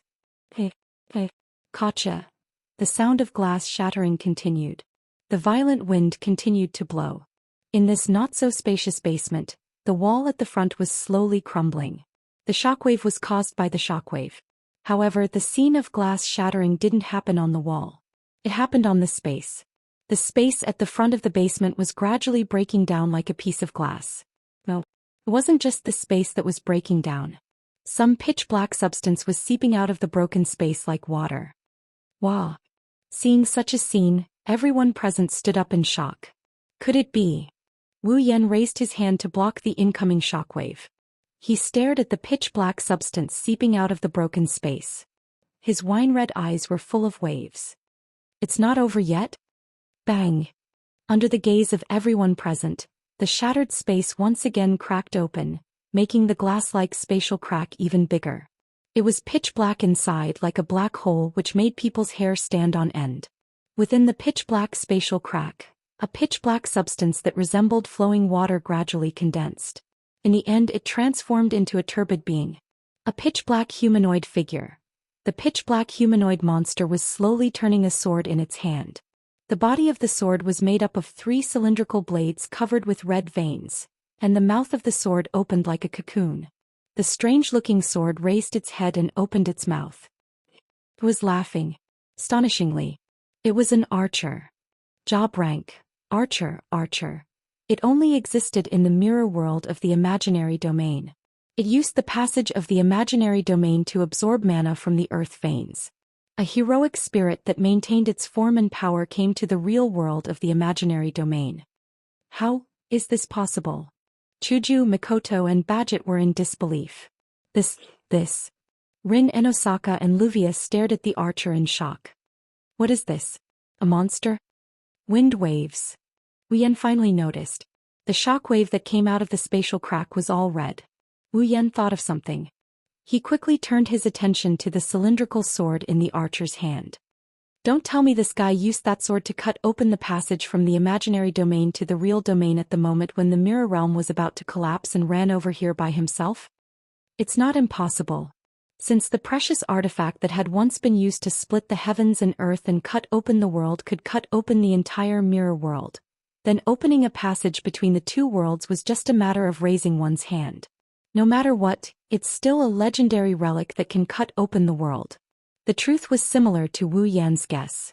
At the moment when the mirror realm was about to crumble, the archer once again swung out his obedient parting sword.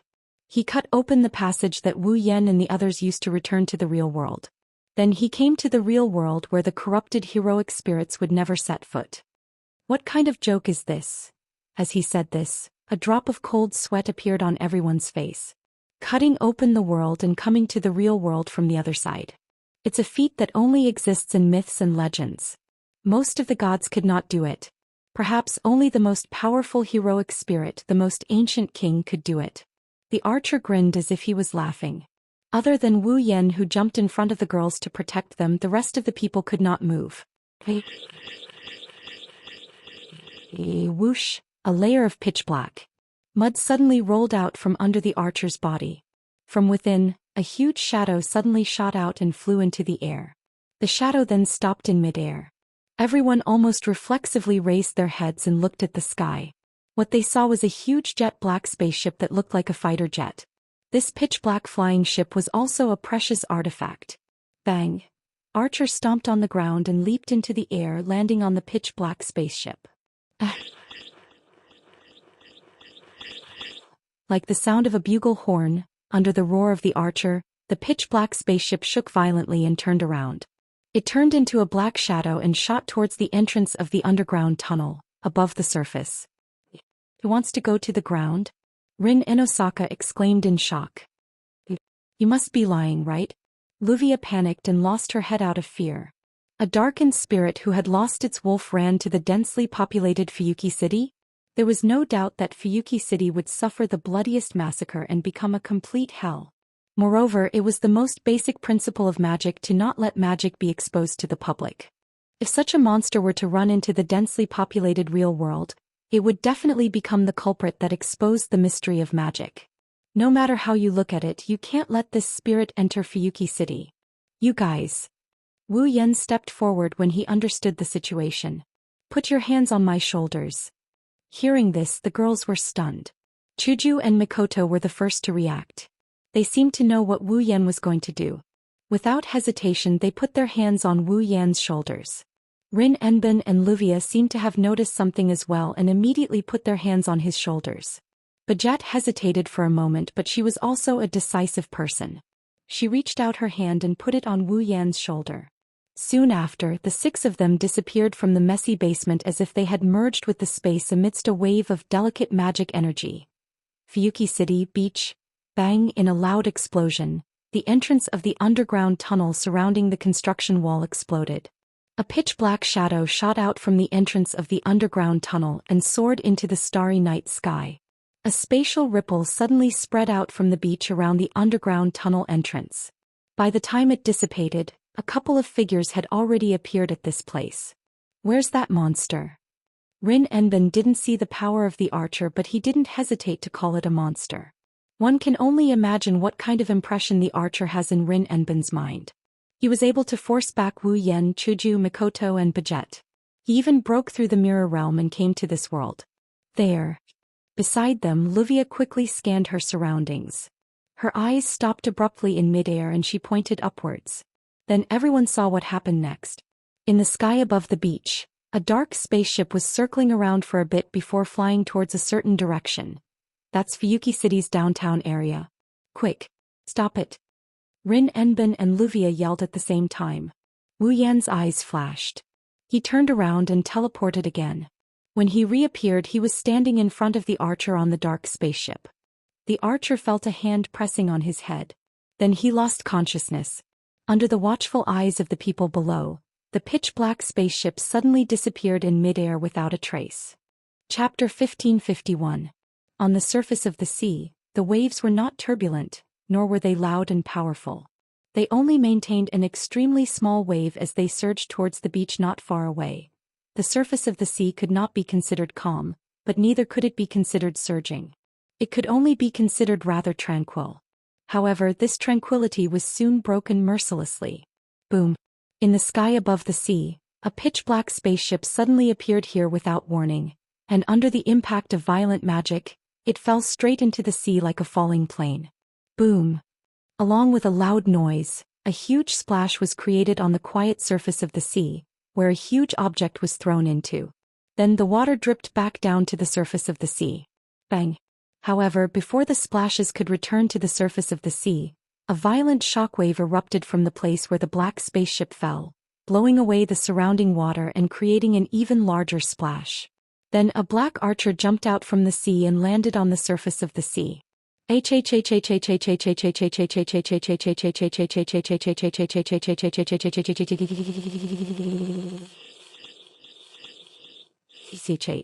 At the place where the archer stepped on, a layer of murky black mud spread out and polluted a small part of the clear sea.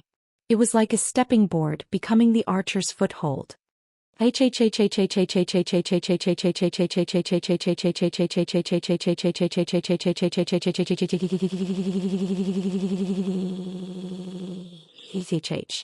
He raised his head and looked at the floating figure in the air.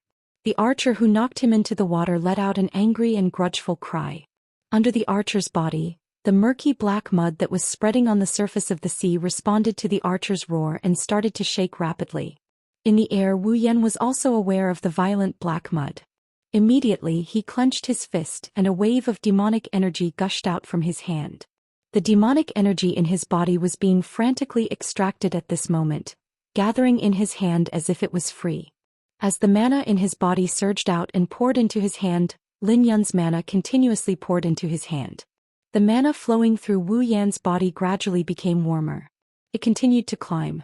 When the mana flow stopped abruptly, the mana flowing from Wu Yan's body was like steam, rising into the sky. The heat that leaked out. It caused the surrounding atmosphere to become distorted. Look down. Kiran looked at the archer who was stepping on the surface of the sea. The murky mud under the archer's body was splashing mud everywhere. It was like a volcano that was about to erupt, causing fear in people's hearts. Arg har. The archer raised his head, his pitch-black face was filled with malevolence and insanity. With a shout, a giant sword came out of the boiling black mud and it shot towards Wu Yan. That is a real huge sword. Its length is at least 40 to 50 meters and its width is at least 2 to 3 meters. It's a huge sword comparable to the height of a skyscraper. Xiu, a sharp sonic boom cut through the air like a beam of light. The huge sword was like a mountain falling from the sky, bringing with it a scalp-numbing gust of wind. It dragged a long shadow as it shot into the air. Titan's hand awakened. Looking at the approaching huge sword, Wu Yan's eyes flashed with ruthlessness as he felt the wind coming from above. The mana on his body exploded, and the steam turned into a whirlpool, dyeing it a fiery red color. The fiery red whirlpool floated high in the air. After a moment, it suddenly trembled, and a huge fiery red arm that was not inferior to the huge sword suddenly emerged from the fiery red whirlpool. That posture was like a giant that had awakened from a volcano and was about to come out of the volcano. Its momentum was incomparably terrifying. Go! With a cold shout, Wu Yan waved his hand, and the huge fiery red arm immediately imitated Wu Yan's movement. With the fiery red whirlpool as a fulcrum, it violently swung it. The giant sword and the giant arm were both extremely terrifying attacks. Like a storm, huge waves were set off on the surface of the sea. A gust of wind blew against the atmosphere. In the end, like two meteorites, they violently collided with each other. Bang! At the moment of contact, a thunderous noise and shockwaves were set off like the sea below, setting off stormy waves and exploding in midair. Below, the surface of the sea also seemed to have been sunk by a mountain. Shocking waves swept up and surged in all directions. During the impact, the waves covered the sky and even the full moon hanging high in the night sky was covered at this moment.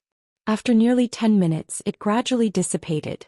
From this momentum, it could be seen that if the previous two attacks had exploded in the city center of Fuyuki City, many buildings would have been blown away in a very short time, or even raze Fuyuki City to the ground. Such a terrifying destructive power was rarely seen even in a decisive battle between heroic spirit experts.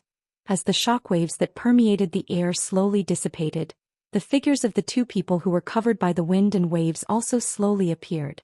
At this time the archer was a little better. Although his dark body was a little messy, at least he wasn't hurt. On the other hand, Wu Yan, who was hovering in the air, had a pale face. Even his aura had been greatly reduced in the previous collision. It was obvious that the archer had the upper hand in the clash just now.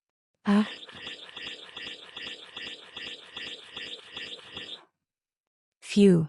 In the air, Wu Yan let out a deep breath, allowing his body to recover freely. His face automatically returned to normal and he looked at the archer, who was shouting excitedly below. Sure enough, without using the ruby mode, it's more or less difficult to fight the narcissist king alone. In fact, after the revived Titan's hand and the greatsword were in a deadlock for a while, the greatsword cut it in half. The greatsword didn't slow down in the slightest as it sliced through the wind and reached Wu Yan. Wu Yan, who was about to be crushed into pieces, took out the fantasy killer from his Gate of Babylon in time to nullify the greatsword that is a noble artifact. That's how he managed to avoid the fate of being crushed into pieces. Of course, when he took out the fantasy killer, Wu Yan's flying skill and mana were almost destroyed. Therefore, after destroying the greatsword, Wu Yan immediately threw it back into the Gate of Babylon. Normal means are not enough to deal with the narcissist king.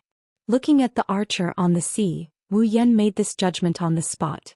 The legendary hero king in front of him, with the help of the extravagant fighting style of the nouveau riche, is definitely the strongest peak of Tier 8 that Wu Yan has seen so far. Now that he is limited to level 75, if he does not use the ruby mode and use his trump card, Wu Yan will not be able to defeat him in a one-on-one fight. But, since we're here, there's no need to hide anymore. Wu Yan's wine-red eyes flashed with a golden light, and then his eyes turned into a bright golden color. If you want to blame someone, you can only blame yourself for escaping from that cage that was so easy to break. After saying that, Wu Yan mobilized the mana in his body and transferred it all to one of his hands. In an instant, the arm that had absorbed the vast amount of mana seemed to have been cooked. A stream of air was emitted from it, and it turned pitch black at a speed visible to the naked eye. It then climbed up the blood-red veins. The next moment, the stream of air emitted from the pitch-black arm turned into a blood-red mist. The archer's roar came to an abrupt end as if it was stuck in his throat. He could not make a sound. He could only squeeze out a few low growls. It seems that the archer instincts told him that his life was in danger. Without any hesitation, the archer let out a sharp cry and a strangely familiar-looking sword slowly floated out from the black mud below him. Obedient parting sword? The previously surging wave seemed to have been flattened by a big hand. It was dead silent. In the space, all the wind and waves have disappeared. Between heaven and earth, a sense of oppression pervaded the air, proving that the next collision will be extraordinary. Chapter 1552. In the past, there were many restrictions when fighting the heroic spirits in the Mirror Realm. In the beginning, there were still many heroic spirits left in the Mirror Realm. Although it wasn't as big as Fuyuki City, it wasn't too far off. Under such circumstances, Wu Yan still had many trump cards that could flatten the Mirror Realm. However, he could still use them if he was careful. But later on, the space of the Mirror World became pitifully small. Because of this, many powerful ultimate moves were restricted by the small void domain and could not be used. Among other things, Wu Yan couldn't use his familiars. The familiars of the primogenitor were unbelievably destructive, even if their abilities weren't taken into account. If they were allowed to do as they pleased, it wouldn't be difficult for them to raze an entire country to the ground. Unleashing it in the Mirror Realm was simply pushing the Mirror Realm towards destruction. It was also because of this reason that when fighting against the heroic spirits who had lost their rationality could disregard the existence of the Mirror World and their own life and death and use the powerful relic without any hesitation. Even the archer dared to use the good parting sword? However, Wu Yan couldn't bring about his own destruction. He could only endure. But now the archer had come to the real world of the real number domain. Was there still a need to be patient? Let me see, an extremely soft voice echoed in the air.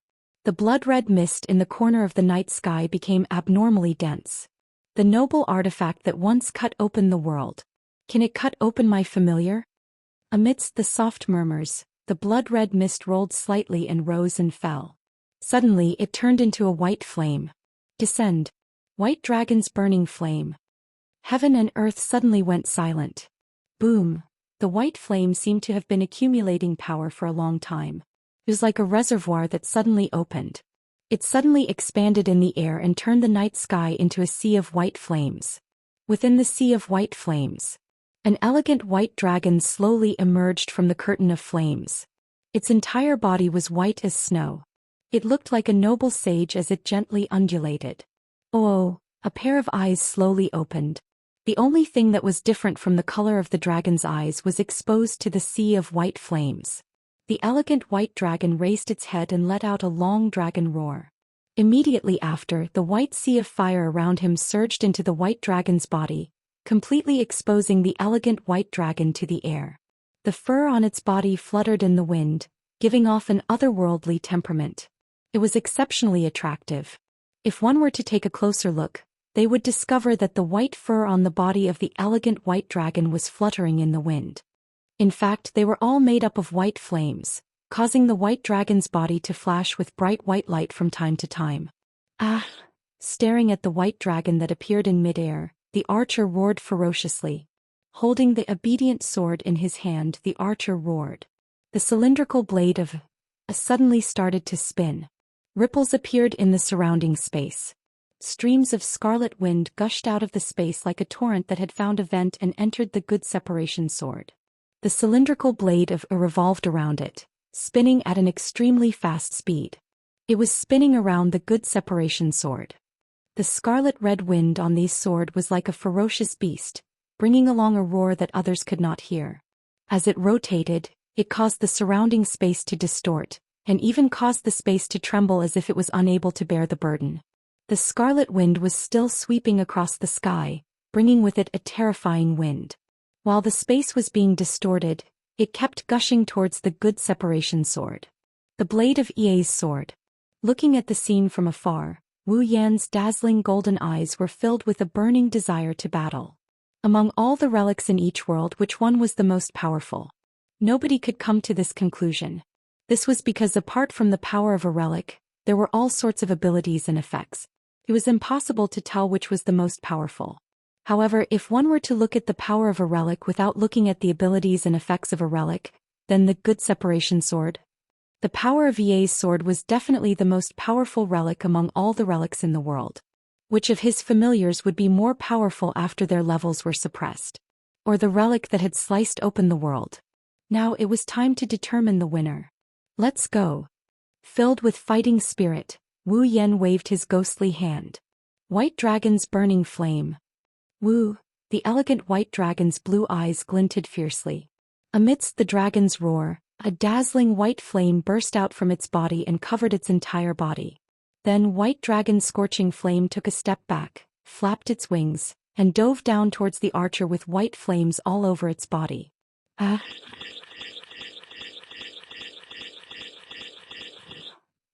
However, as the archer roared the good separation sword, his good separation sword, the sword trembled heavily, causing the space to tremble along with it.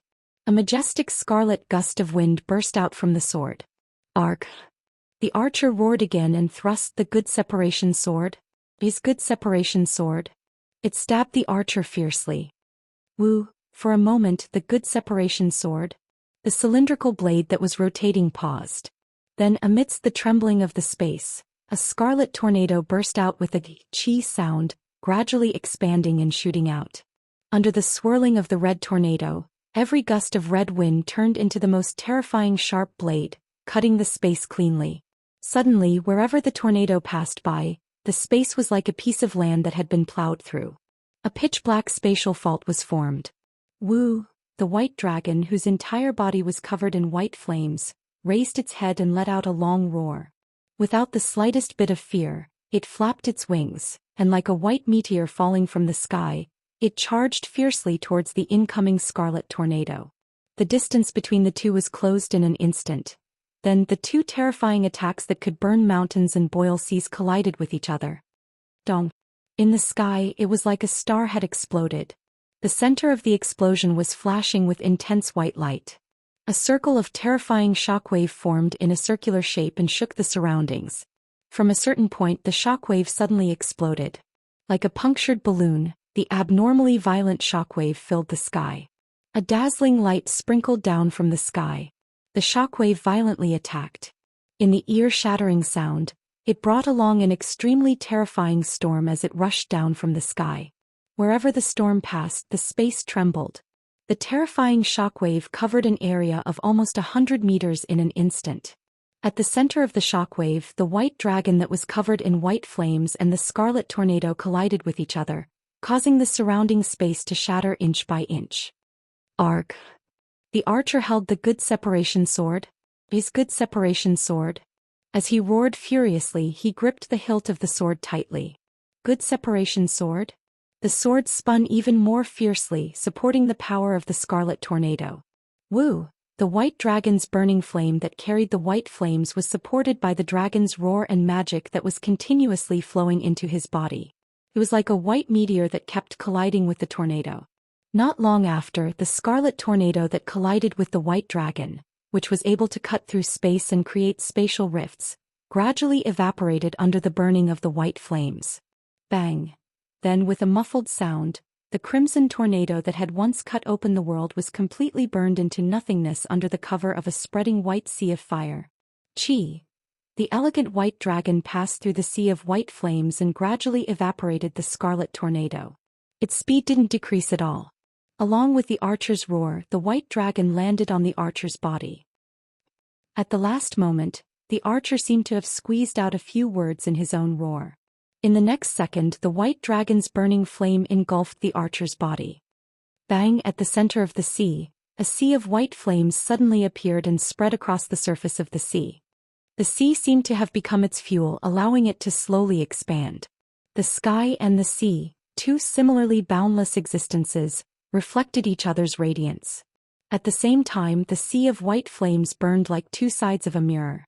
The scene was so spectacular that it made one's heart surge. Chapter 1553.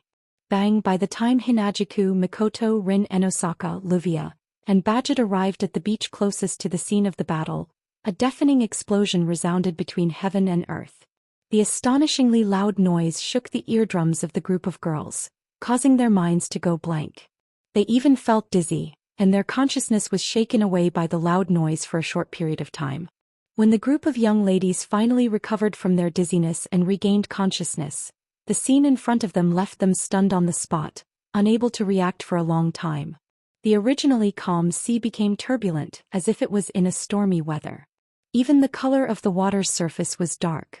On the turbulent and dark sea surface, a vast white sea of fire was slowly burning, as if the sea water was used as fuel. Not only did it not show any signs of dissipating, but it was also growing at a speed visible to the naked eye. At the same time in the sky, a sea of fire of the same color is spreading.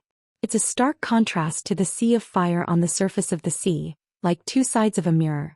The only difference was that below the white sea of fire in the sky, there was a ferocious wound carved on the surface of the sea of fire.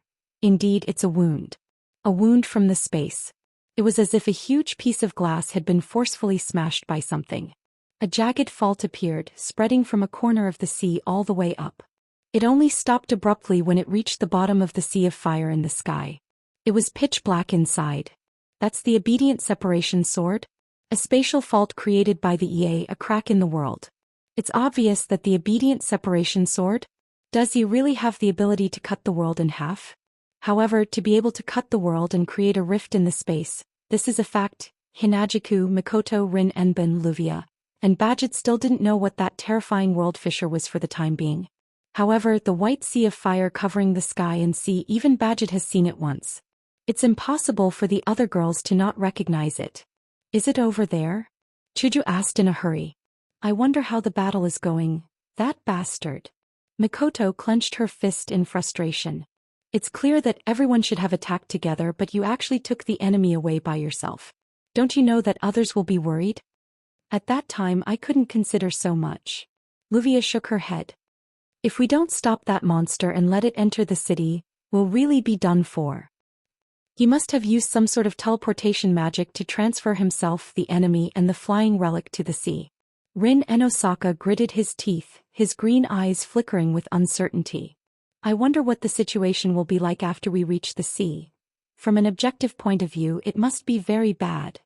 Badget stared at the sea of fire covering the sky and the sea and the hideous wound from the world and said in a deep voice. After all, the opponent's relic is almost endless.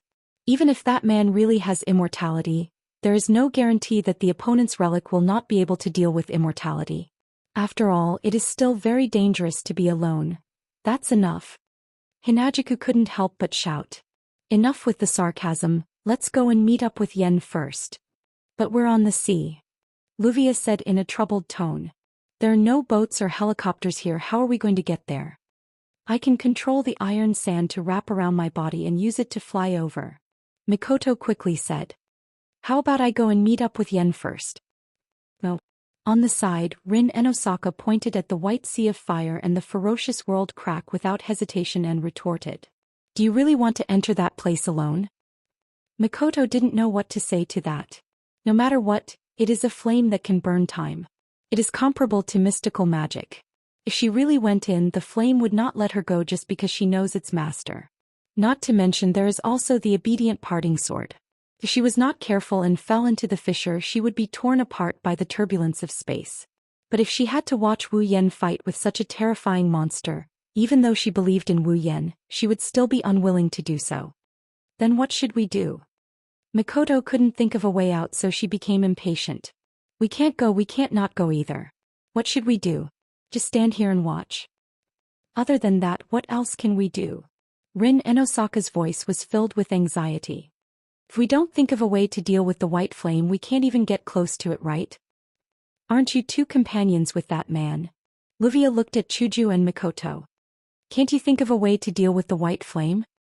Even if you put it that way. Hinajiku looked helpless. We can't do anything about that flame either. Just as Chuju, Mikoto, Rin Enbin, and Luvia were about to start arguing, Badget suddenly pointed at the sea and spoke. Look over there. The girls froze for a moment and looked at the sea in the direction Badget was pointing at. It didn't take long for all the girls to notice something. There's a figure floating on the sea. being pushed by the waves like a rootless duckweed. It's floating towards them. Seeing the figure drifting along with the waves towards the beach, Hinajiku and Mikoto were the first to cry out in surprise. Yen. It's Wu Yen. However, Wu Yan's eyes were closed, his face was pale and his body was moving along with the waves. His body didn't move at all. It's obvious that Wu Yen has lost consciousness. Yen. Realizing this, Hinajiku and Mikoto jumped into the water without a second thought and ran towards Wu Yan's direction. Rin Enbin and Luvia finally reacted and immediately followed after him. Badget also silently followed after them. When the five of them reached the waist of the water, they saw Wu Yen floating towards them. Chuju and Mikoto quickly carried Wu Yen out of the water. Yen. Yen. Mikoto anxiously patted Wu Yan's pale face. Wake up. Wake up. He's fine. Rin Enbin, who placed a hand on Wu Yan's chest, calmed down. His heartbeat is still there, he doesn't seem to be injured, he's probably just unconscious. Where's the enemy? Badget glanced at the unconscious Wu Yen, who is lying in Hinajiku and Mikoto's arms. She then looked at the sea. Where's the enemy? Rin Enbin and Luvia tensed up when they heard Badget's words. They looked around cautiously. Even though he didn't know what had happened, it was possible that the darkened heroic spirit was still around. Chuju. While Rin Enbin, Luvia and Badget were on high alert, Mikoto suddenly pulled Hinajiku and lowered her voice. Look, Yen's hand. Chuju froze. She looked at Wu Yan's hand and froze. The reason for that was because that hand was tightly holding onto a card. On the front of the card, there was a picture of an archer with an arrow knocked on it, and below it was the word, Archer. Archer, Archer. Class card. The card that was originally in Mikoto's body is now in Wu Yan's hand. No, it's more accurate to say there's an identical card in Wu Yan's hand. Needless to say, that could only be the second, Archer, class card. Up until now, everyone was still working together to fight against the monster-like blackened hero spirit that had escaped from the mirror realm. Chuju and Mikoto looked at each other. Chuju took the Archer class card from Wu Yan's hand and put it in her pocket. Badget was responsible for retrieving the Archer card in Mikoto's body. If Badget saw the Archer rank card in Wu Yan's hand, she's bound to think that this card belonged to the dark spirit. She's bound to be suspicious of Wu Yan's identity. After all, Badget didn't know that there was an eighth card. She always thought that the hero spirit she was fighting was the one materialized from the seventh card. So just in case, it's better not to let Badget see my Archer rank card. Chapter 1555. You're saying you defeated the darkened heroic spirit? In the living room, Mikoto, Rin and Osaka, and Luvia came to ask about the battle last night. She was shocked when she heard what Wu Yen said. You really defeated it? Do I have to lie to you? Wu Yen shook his head. He took out a class card and showed it to Badget. Look, I've already retrieved the class card. Badget frowned when she saw the class card in Wu Yan's hand. Rin and Osaka and Luvia had a weird expression on their faces. That's because the card that Wu Yen took out has a picture of a berserk warrior holding a greatsword in his hand.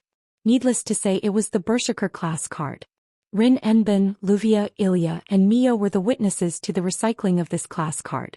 Therefore, Rin and Osaka and Luvia were sure that the class card in front of them wasn't the same as the darkened heroic spirit from last night. Of course, this was because Rin, Osaka, and Luvia had subconsciously assumed that the eighth card was different from the 7 cards that they had collected earlier. If they knew that the class card Wu Yen retrieved last night was the Archer class card, Rin and Osaka and Luvia would be shocked as well. Berserker. Huh. Badget's frown loosened as she stared at the class card in Wu Yan's hand. She nodded. It really is the same as the monster from last night. Wu Yen, Chuju, Mikoto, Rin and Osaka, and Luvia looked at each other when they heard what Badget said. They nodded with a bitter smile. Although he knew in his heart that the darkened hero spirit from last night was not a berserker, he had to say it out loud.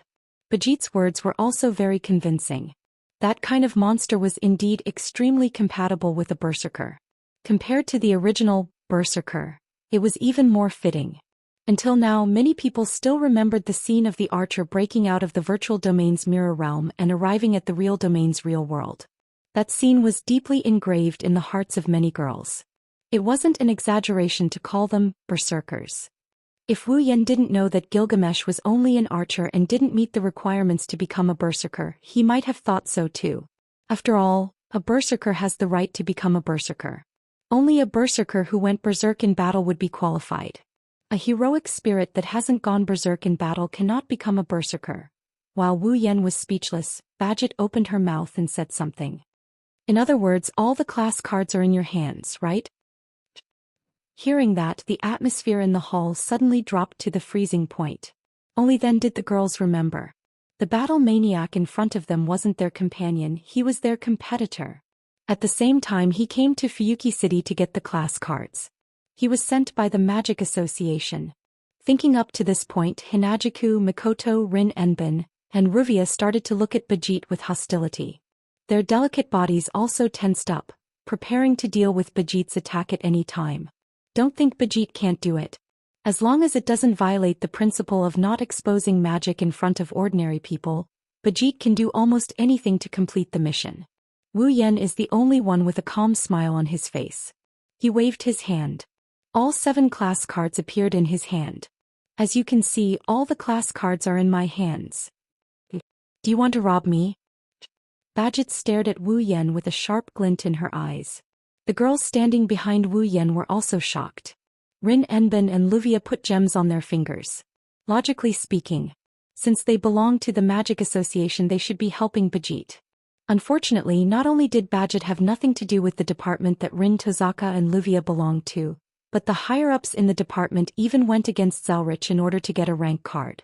How could the 2 magician girls stand on Badget's side? As for Chuju and Mikoto, although they were cautious, they weren't as serious as when they faced Bajit.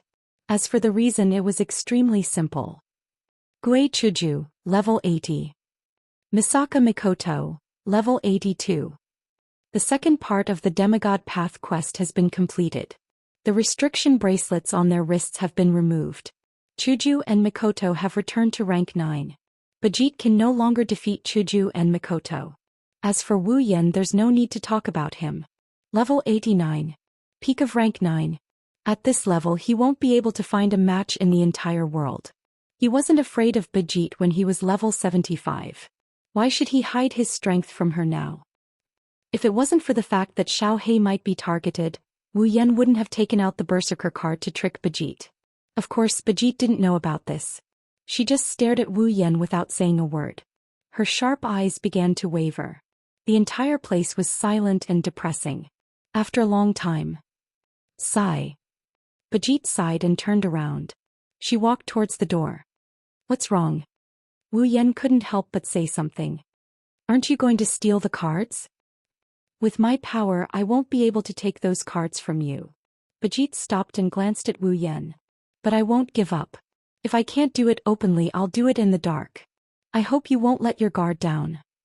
After that, Badget walked out of the hall without looking back. Is it okay to let her go? His gaze was fixed on the entrance of the hall as he spoke in a deep voice. Bajit wasn't joking. With her personality, she might really do it in the dark. Aren't you worried that there's a threat lurking in the dark? I need a chance to worry about it. Wu Yan's expression became slightly helpless. He looked at Rin Enbin and hesitated for a moment. Then he said something that made Rin Enbin tremble. I came to Fuyuki City to get the 7 cards. Now that the cards have been collected, it's time for me to leave. Pa. As soon as he finished speaking, the sound of something falling on the floor could be heard from the direction of the entrance of the hall. Everyone looked at the source of the sound.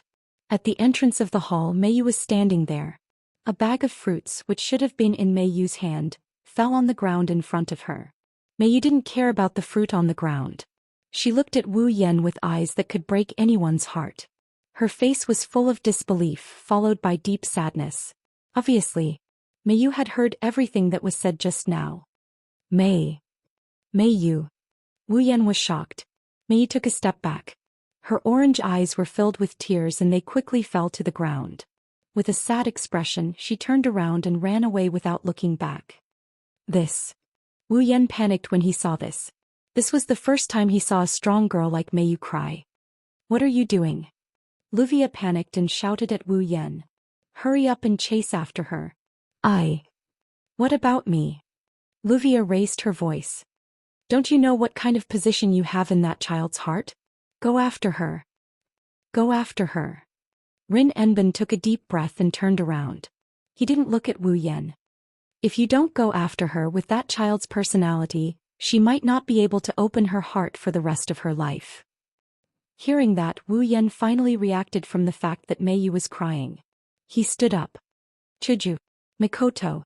I'll leave this place to you. Chuju and Mikoto knew that now is not the time to hesitate.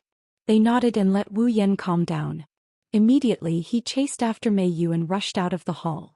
The only thing left in the hall was a heavier and more oppressive atmosphere than when Bajit was here. Chapter 1556. Bang! The entrance door was violently opened. The sound reverberated in the night air and gradually spread out. Inside the door, a petite figure rushed out, bringing along a trail of sparkling and translucent liquid, sprinkling down in the dark night. The petite girl ignored him and rushed to the side of the iron gate. She pulled open the iron gate and began to run in the quiet night street as fast as she could.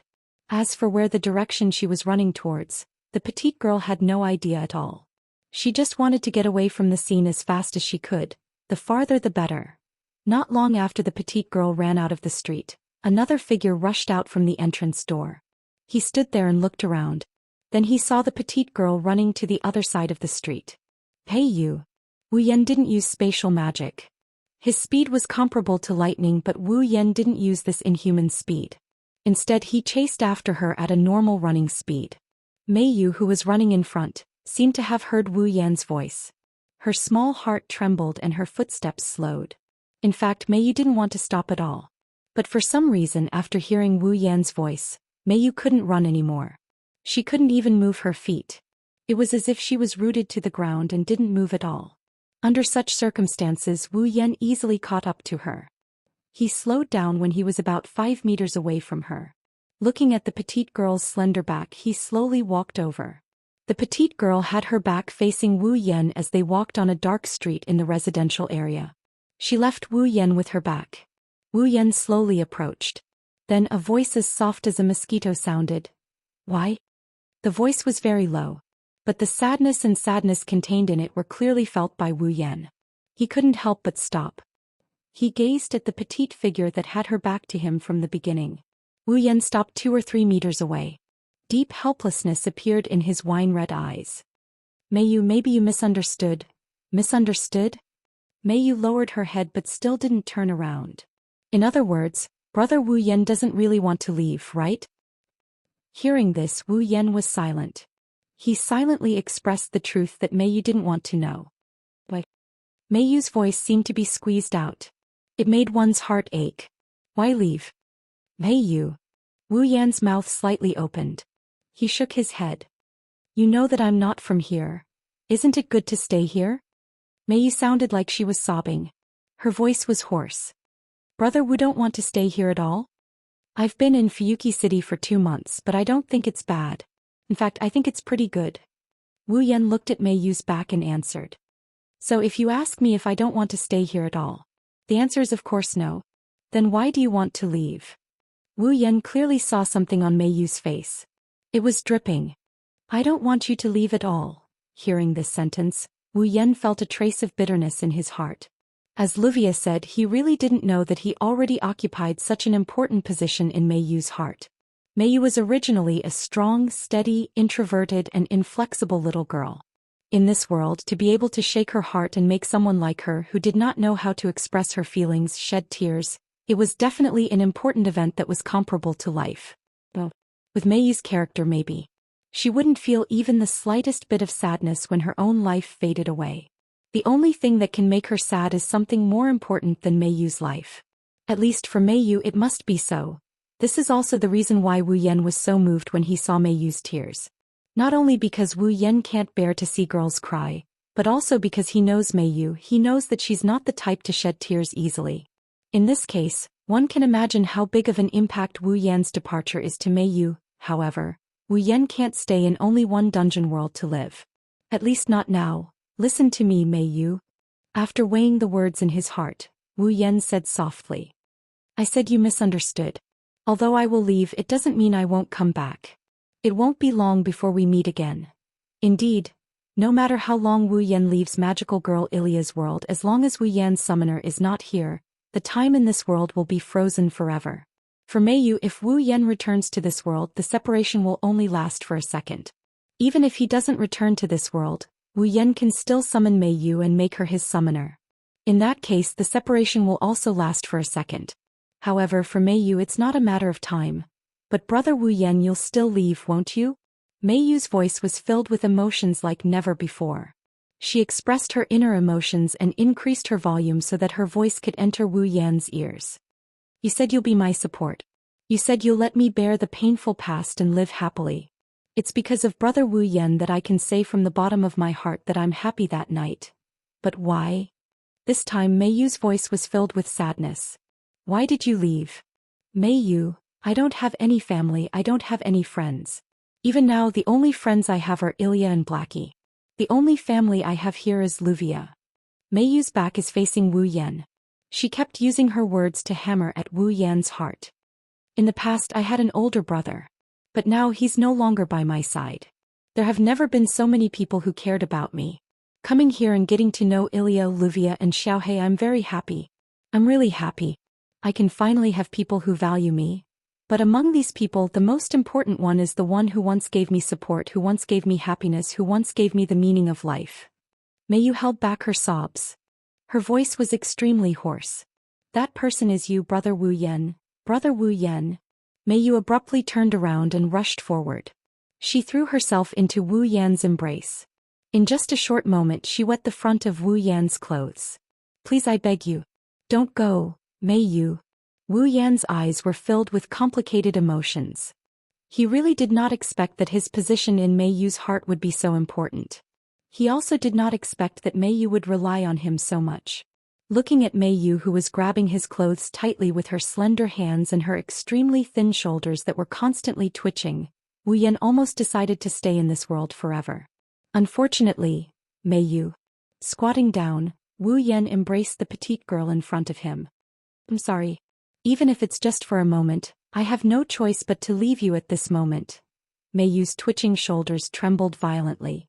In an instant, Wu Yan felt that the girl's body temperature in his embrace seemed to be dropping at a despairing speed. He could not help but hug Mei Yu tightly. In the place I'm about to go back, there are also people who rely on me like you. They think I'm the most important person and they are waiting for me to bring them happiness. I can't be that selfish. I can't let one person suffer for the sake of another's happiness. That's why I can only keep searching for a way to make everyone happy. However, if I don't have the ability to do so, then I would be selfish. Wu Yan shook his head. So, Mei Yu, even if it's just for a little while, can you please wait for me for a little while? Lying in Wu Yan's arms, Mei Yu did not speak, but her twitching shoulders stopped. Only the hand that was grabbing Wu Yan's clothes kept tightening. Then she said this. Are those people important to Wu Yandi? Very important. Wu Yan answered without hesitation. In this world, no, in all of the worlds they are definitely the most important. There is no one else who can compare. Mei Yu's hand that was grabbing Wu Yan's clothes tightened. Then, what about me?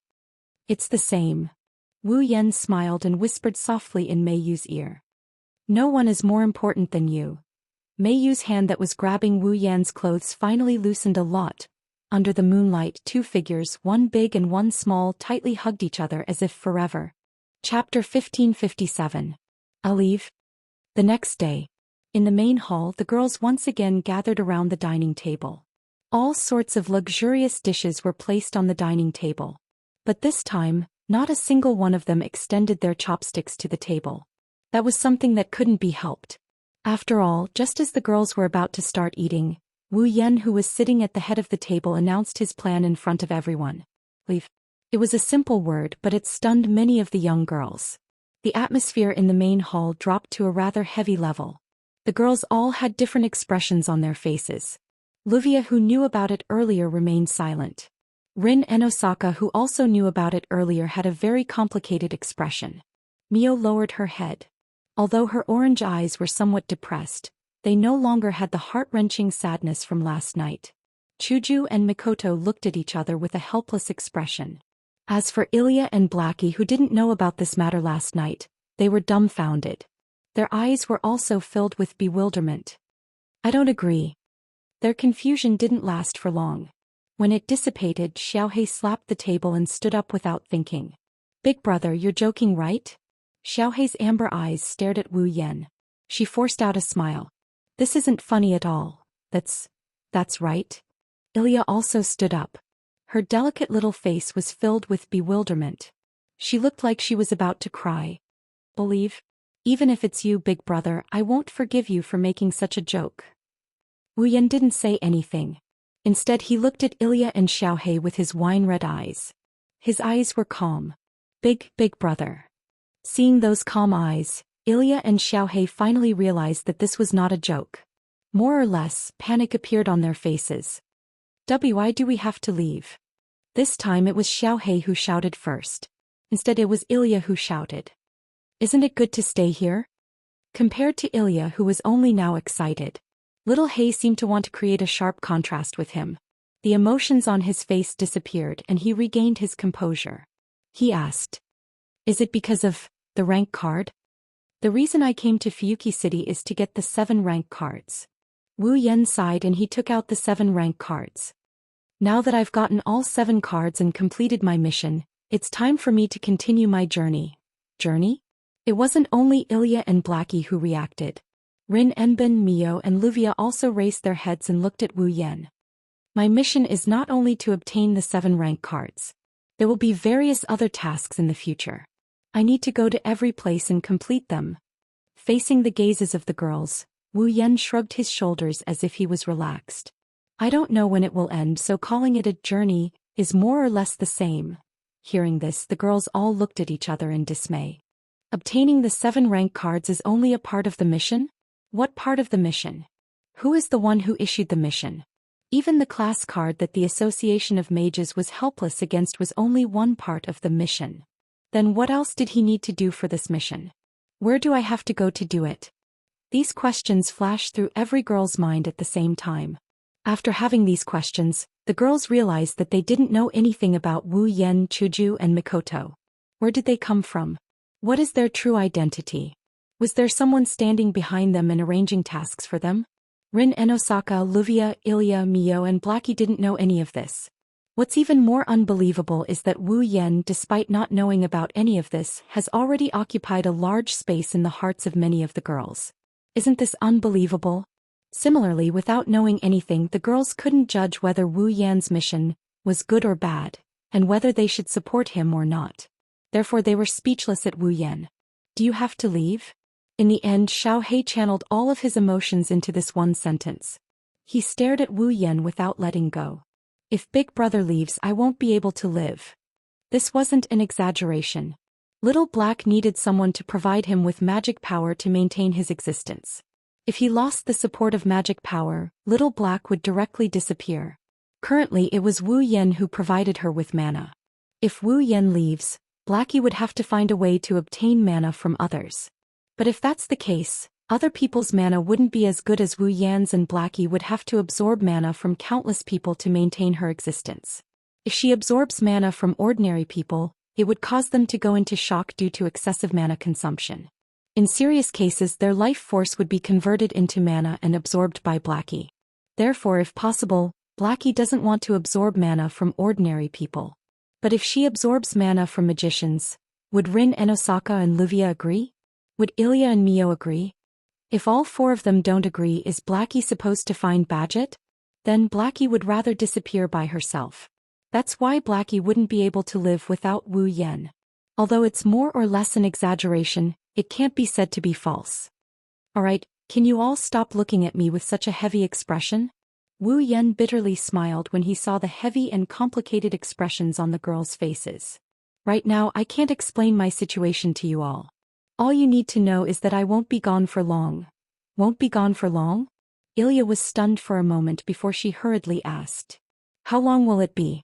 Well, Ma. Wu Yan scratched his cheeks and shrugged. Perhaps I'll be back tomorrow. Tomorrow?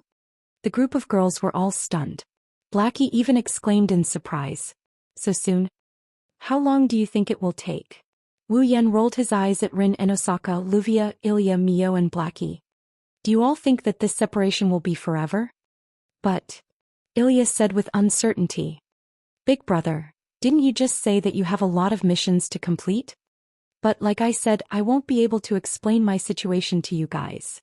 Wu Yan hesitated for a bit as if he's thinking about how he should explain himself. In the end he had no choice but to say this out loud. All in all you need to know is that the next time we meet it won't be long. Hearing this, whether it was Ilya, Blackie, Mio, Rin, Tasaka, or even Luvia, their expressions became much better. It's a promise. Ilya jumped off her chair and ran to Wu Yan. She extended her pinky. You can't lie. Since when did I lie to you? Wu Yan smiled and scratched Ilya's little nose. Ilya was embarrassed. Then he extended his pinky and hooked it with Ilya's. I've promised all of you that it won't be too long before we meet again. Ilya immediately revealed an incomparably adorable smile, causing Xiaohei to be incomparably envious. He ran over while shouting. Me too. I also want to make a promise with Big Brother. After saying that, he didn't care about Ilya's reaction and squeezed her away, causing her to almost fall. Ilya quickly stabilized herself and glared at Blackie. You despicable person. Blackie stuck out her tongue at Ilya and made a funny face. She hooked her little finger around Wu Yan's little finger. This made Ilya even angrier. She pounced on Blackie and started messing around with her. Seeing this scene, the rest of the girls smiled. Wu Yan didn't know whether to laugh or cry. At this moment, another small pinky hooked Wu Yan's pinky. It was Mio's pinky who came to Wu Yan's side and stared at Wu Yan. It's a promise. Staring at Mio's serious and determined orange eyes, Wu Yan sighed and smiled. Yes, it's a promise. Chapter 1558. Since Wu Yan, Chuju, and Mikoto are about to leave Fuyuki City, the girls decided to hold a farewell party. Although it's called a farewell party, it's actually just a banquet at Luvia's house. Moreover, all the dishes used in the banquet must be prepared by Wu Yan himself. The reason is because Wu Yan's cooking is too delicious. As a result, one of the main characters of this farewell party became the chef who prepared the food and drinks for the young ladies. Moreover, it's for an entire day. Fortunately, Ilya, Mio, and Xiaohei happened to be on holiday, so they didn't need to go to class today. This farewell party was very lively in the Eiderfeldt's living room. Chuju and Mikoto also seemed to have blended in, chatting and laughing with everyone. Even Mio, who usually works as a maid and has always been very calm, chatted with Chuju and Mikoto happily. This scene, for those who know Mio, might be a bit unbelievable, right? But it's very cute. The other girls were pretty much the same. Ilya and Xiaohei seemed to be very reluctant to part. During the entire farewell party, they stayed by Wu Yan's side for the first half of the time. When the sky was almost dark, they went to find Chuju and Mikoto to talk before parting. Luvia, on the other hand, sat in her seat the whole time, elegantly drinking black tea, eating and chatting with others from time to time. She didn't appear to be too friendly. That's natural. Among all the girls, if there's one girl who has the worst relationship with Wu Yan, Chuju, and Mikoto, then it's definitely Luvia. After all, other than when Luvia and Wu Yan came to collect cards, they never interacted with her. Other than that, there's almost no chance for them to meet. Not to mention Wu Yan, Chuju, and Mikoto were the main culprits who ruined Luvia's grand plan to become his disciple. The fact that they were willing to provide the venue and financial support for this farewell party was already quite magnanimous of them. However, there was also one person present who was unusually silent. The entire farewell party ended. He hadn't spoken more than 10 sentences. Rin silently drank the drink in her hand. She glanced at everyone around her. After making sure no one noticed her, she stood up from her seat and quietly left the venue. However, Rin Enosaka didn't know. From the beginning to the end, there was one person who had been paying attention to her. Rin Enosaka pushed open the door and walked out of the mansion into the courtyard. He raised his head and looked at the sky. The night sky was still bright. Stars dotted the sky, and the full moon was like the leader of all the stars. It was located in the middle of the stars, as if it had transformed into one of the stars. It was also the largest star. Together with the surrounding stars, it emitted a gentle light. Sigh. Rin Enosaka looked at the beautiful night sky and sighed deeply. I really shouldn't have come. This sentence was sincere but also a lie. She came here to attend the farewell party for Wu Yan, Chuju, and Mikoto. Rin Enosaka didn't want to go at all. even though she didn't say it out loud. Rin and Osaka knew that she didn't want that person to leave. That's why. Rin and Osaka didn't want to attend the farewell party from the bottom of her heart. The sentence, "I really shouldn't have come," was definitely sincere. But even though she thought so, if she didn't come, Rin and Osaka's heart would feel empty. Thus the sentence, "I really shouldn't have come," was another lie. Damn it. Rin and Osaka's conflicted thoughts made her kick a pebble that landed on the ground. Why do I have to worry so much about that guy? That guy is an enemy, isn't he? Not only did he stop me from becoming his disciple, he also stole my first kiss and forced a kiss on me every time. What a jerk. It's best if that guy leaves. Damn it. Every time he spoke, Rin would kick a pebble next to his feet. He wanted to kick away the frustration and depression in his heart along with the pebbles. However, as the pebbles flew out, Rin Tozaka didn't feel any satisfaction. Instead, he became even more frustrated. In fact, Rin Enbin knew that this day would come sooner or later. He didn't foresee the departure of Wu Yan and company, rather, he foresaw his own departure. Rin and Osaka is the candidate for chairman of the Magic Association's Chronometer Tower. Regardless of whether or not she manages to retrieve all her cards and successfully become Zelrich's disciple, she must return to the Magic Association headquarters in London. Because of this, Rin and Osaka was mentally prepared to part with the people here at any time. However, Rin and Osaka didn't expect that in the end, not only would she be the first to leave, it would be the person she cared about the most. Rin and Osaka laughed self-deprecatingly. We've only known each other for less than 2 months. I can't believe I'm feeling this way. It's so unlike me. Her self-deprecating words were met with a mocking response. You didn't argue with Livia, you didn't cause a ruckus in that kind of place. It's so unlike you. Rin and Osaka took out a frozen drink from behind her and stuck it to her face. What? The sudden voice and the cold touch on his cheek made Rin Hosaka jump up. He turned his head and looked behind him. Then, since the day before, or rather since yesterday, Rin and Osaka saw the person who had been causing his heart to be unable to calm down. You're here alone trying to observe the stars? Wu Yan threw the frozen drink at Rin and Osaka with a half-smile on his face. It's also not like you to do something like this. Rin Dosaka gasped when he saw the canned drink flying towards his face. He hastily caught it before glaring at Wu Yan. What are you doing?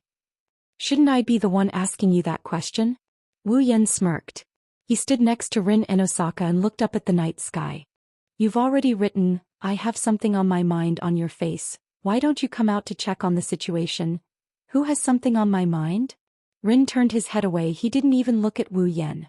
Who knows if he's trying to hide his expression or if he really doesn't want to see Wu Yan. His sullen voice echoed around the area. Why did you come out?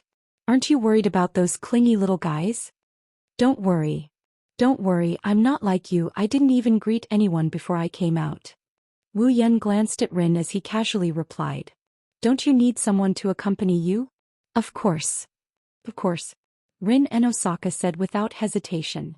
I'm the chairman of the Magic Association's Chronometer Tower, the current head of the Enosaka family. Do you think I'm afraid of being lonely?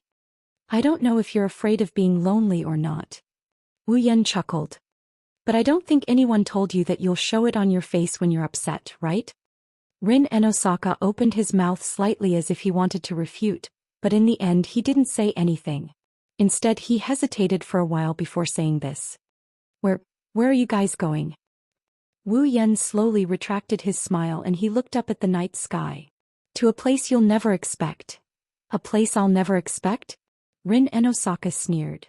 Although I can't say that there are no places that I can't think of, there are only a handful of them. If you go to such a place, can you still be so confident that you can come back in a short time? Maybe not for me.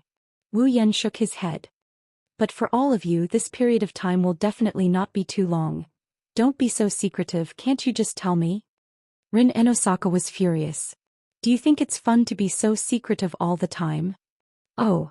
Wu Yan raised an eyebrow and he laughed out loud. You want to know my secret? Why don't you try and find it yourself? Wu Yan waved his hand and returned to the mansion. Rin and Osaka clenched his teeth as he looked at Wu Yan's back. How infuriating. Rin and Osaka didn't realize that the frustration in his heart had unknowingly disappeared.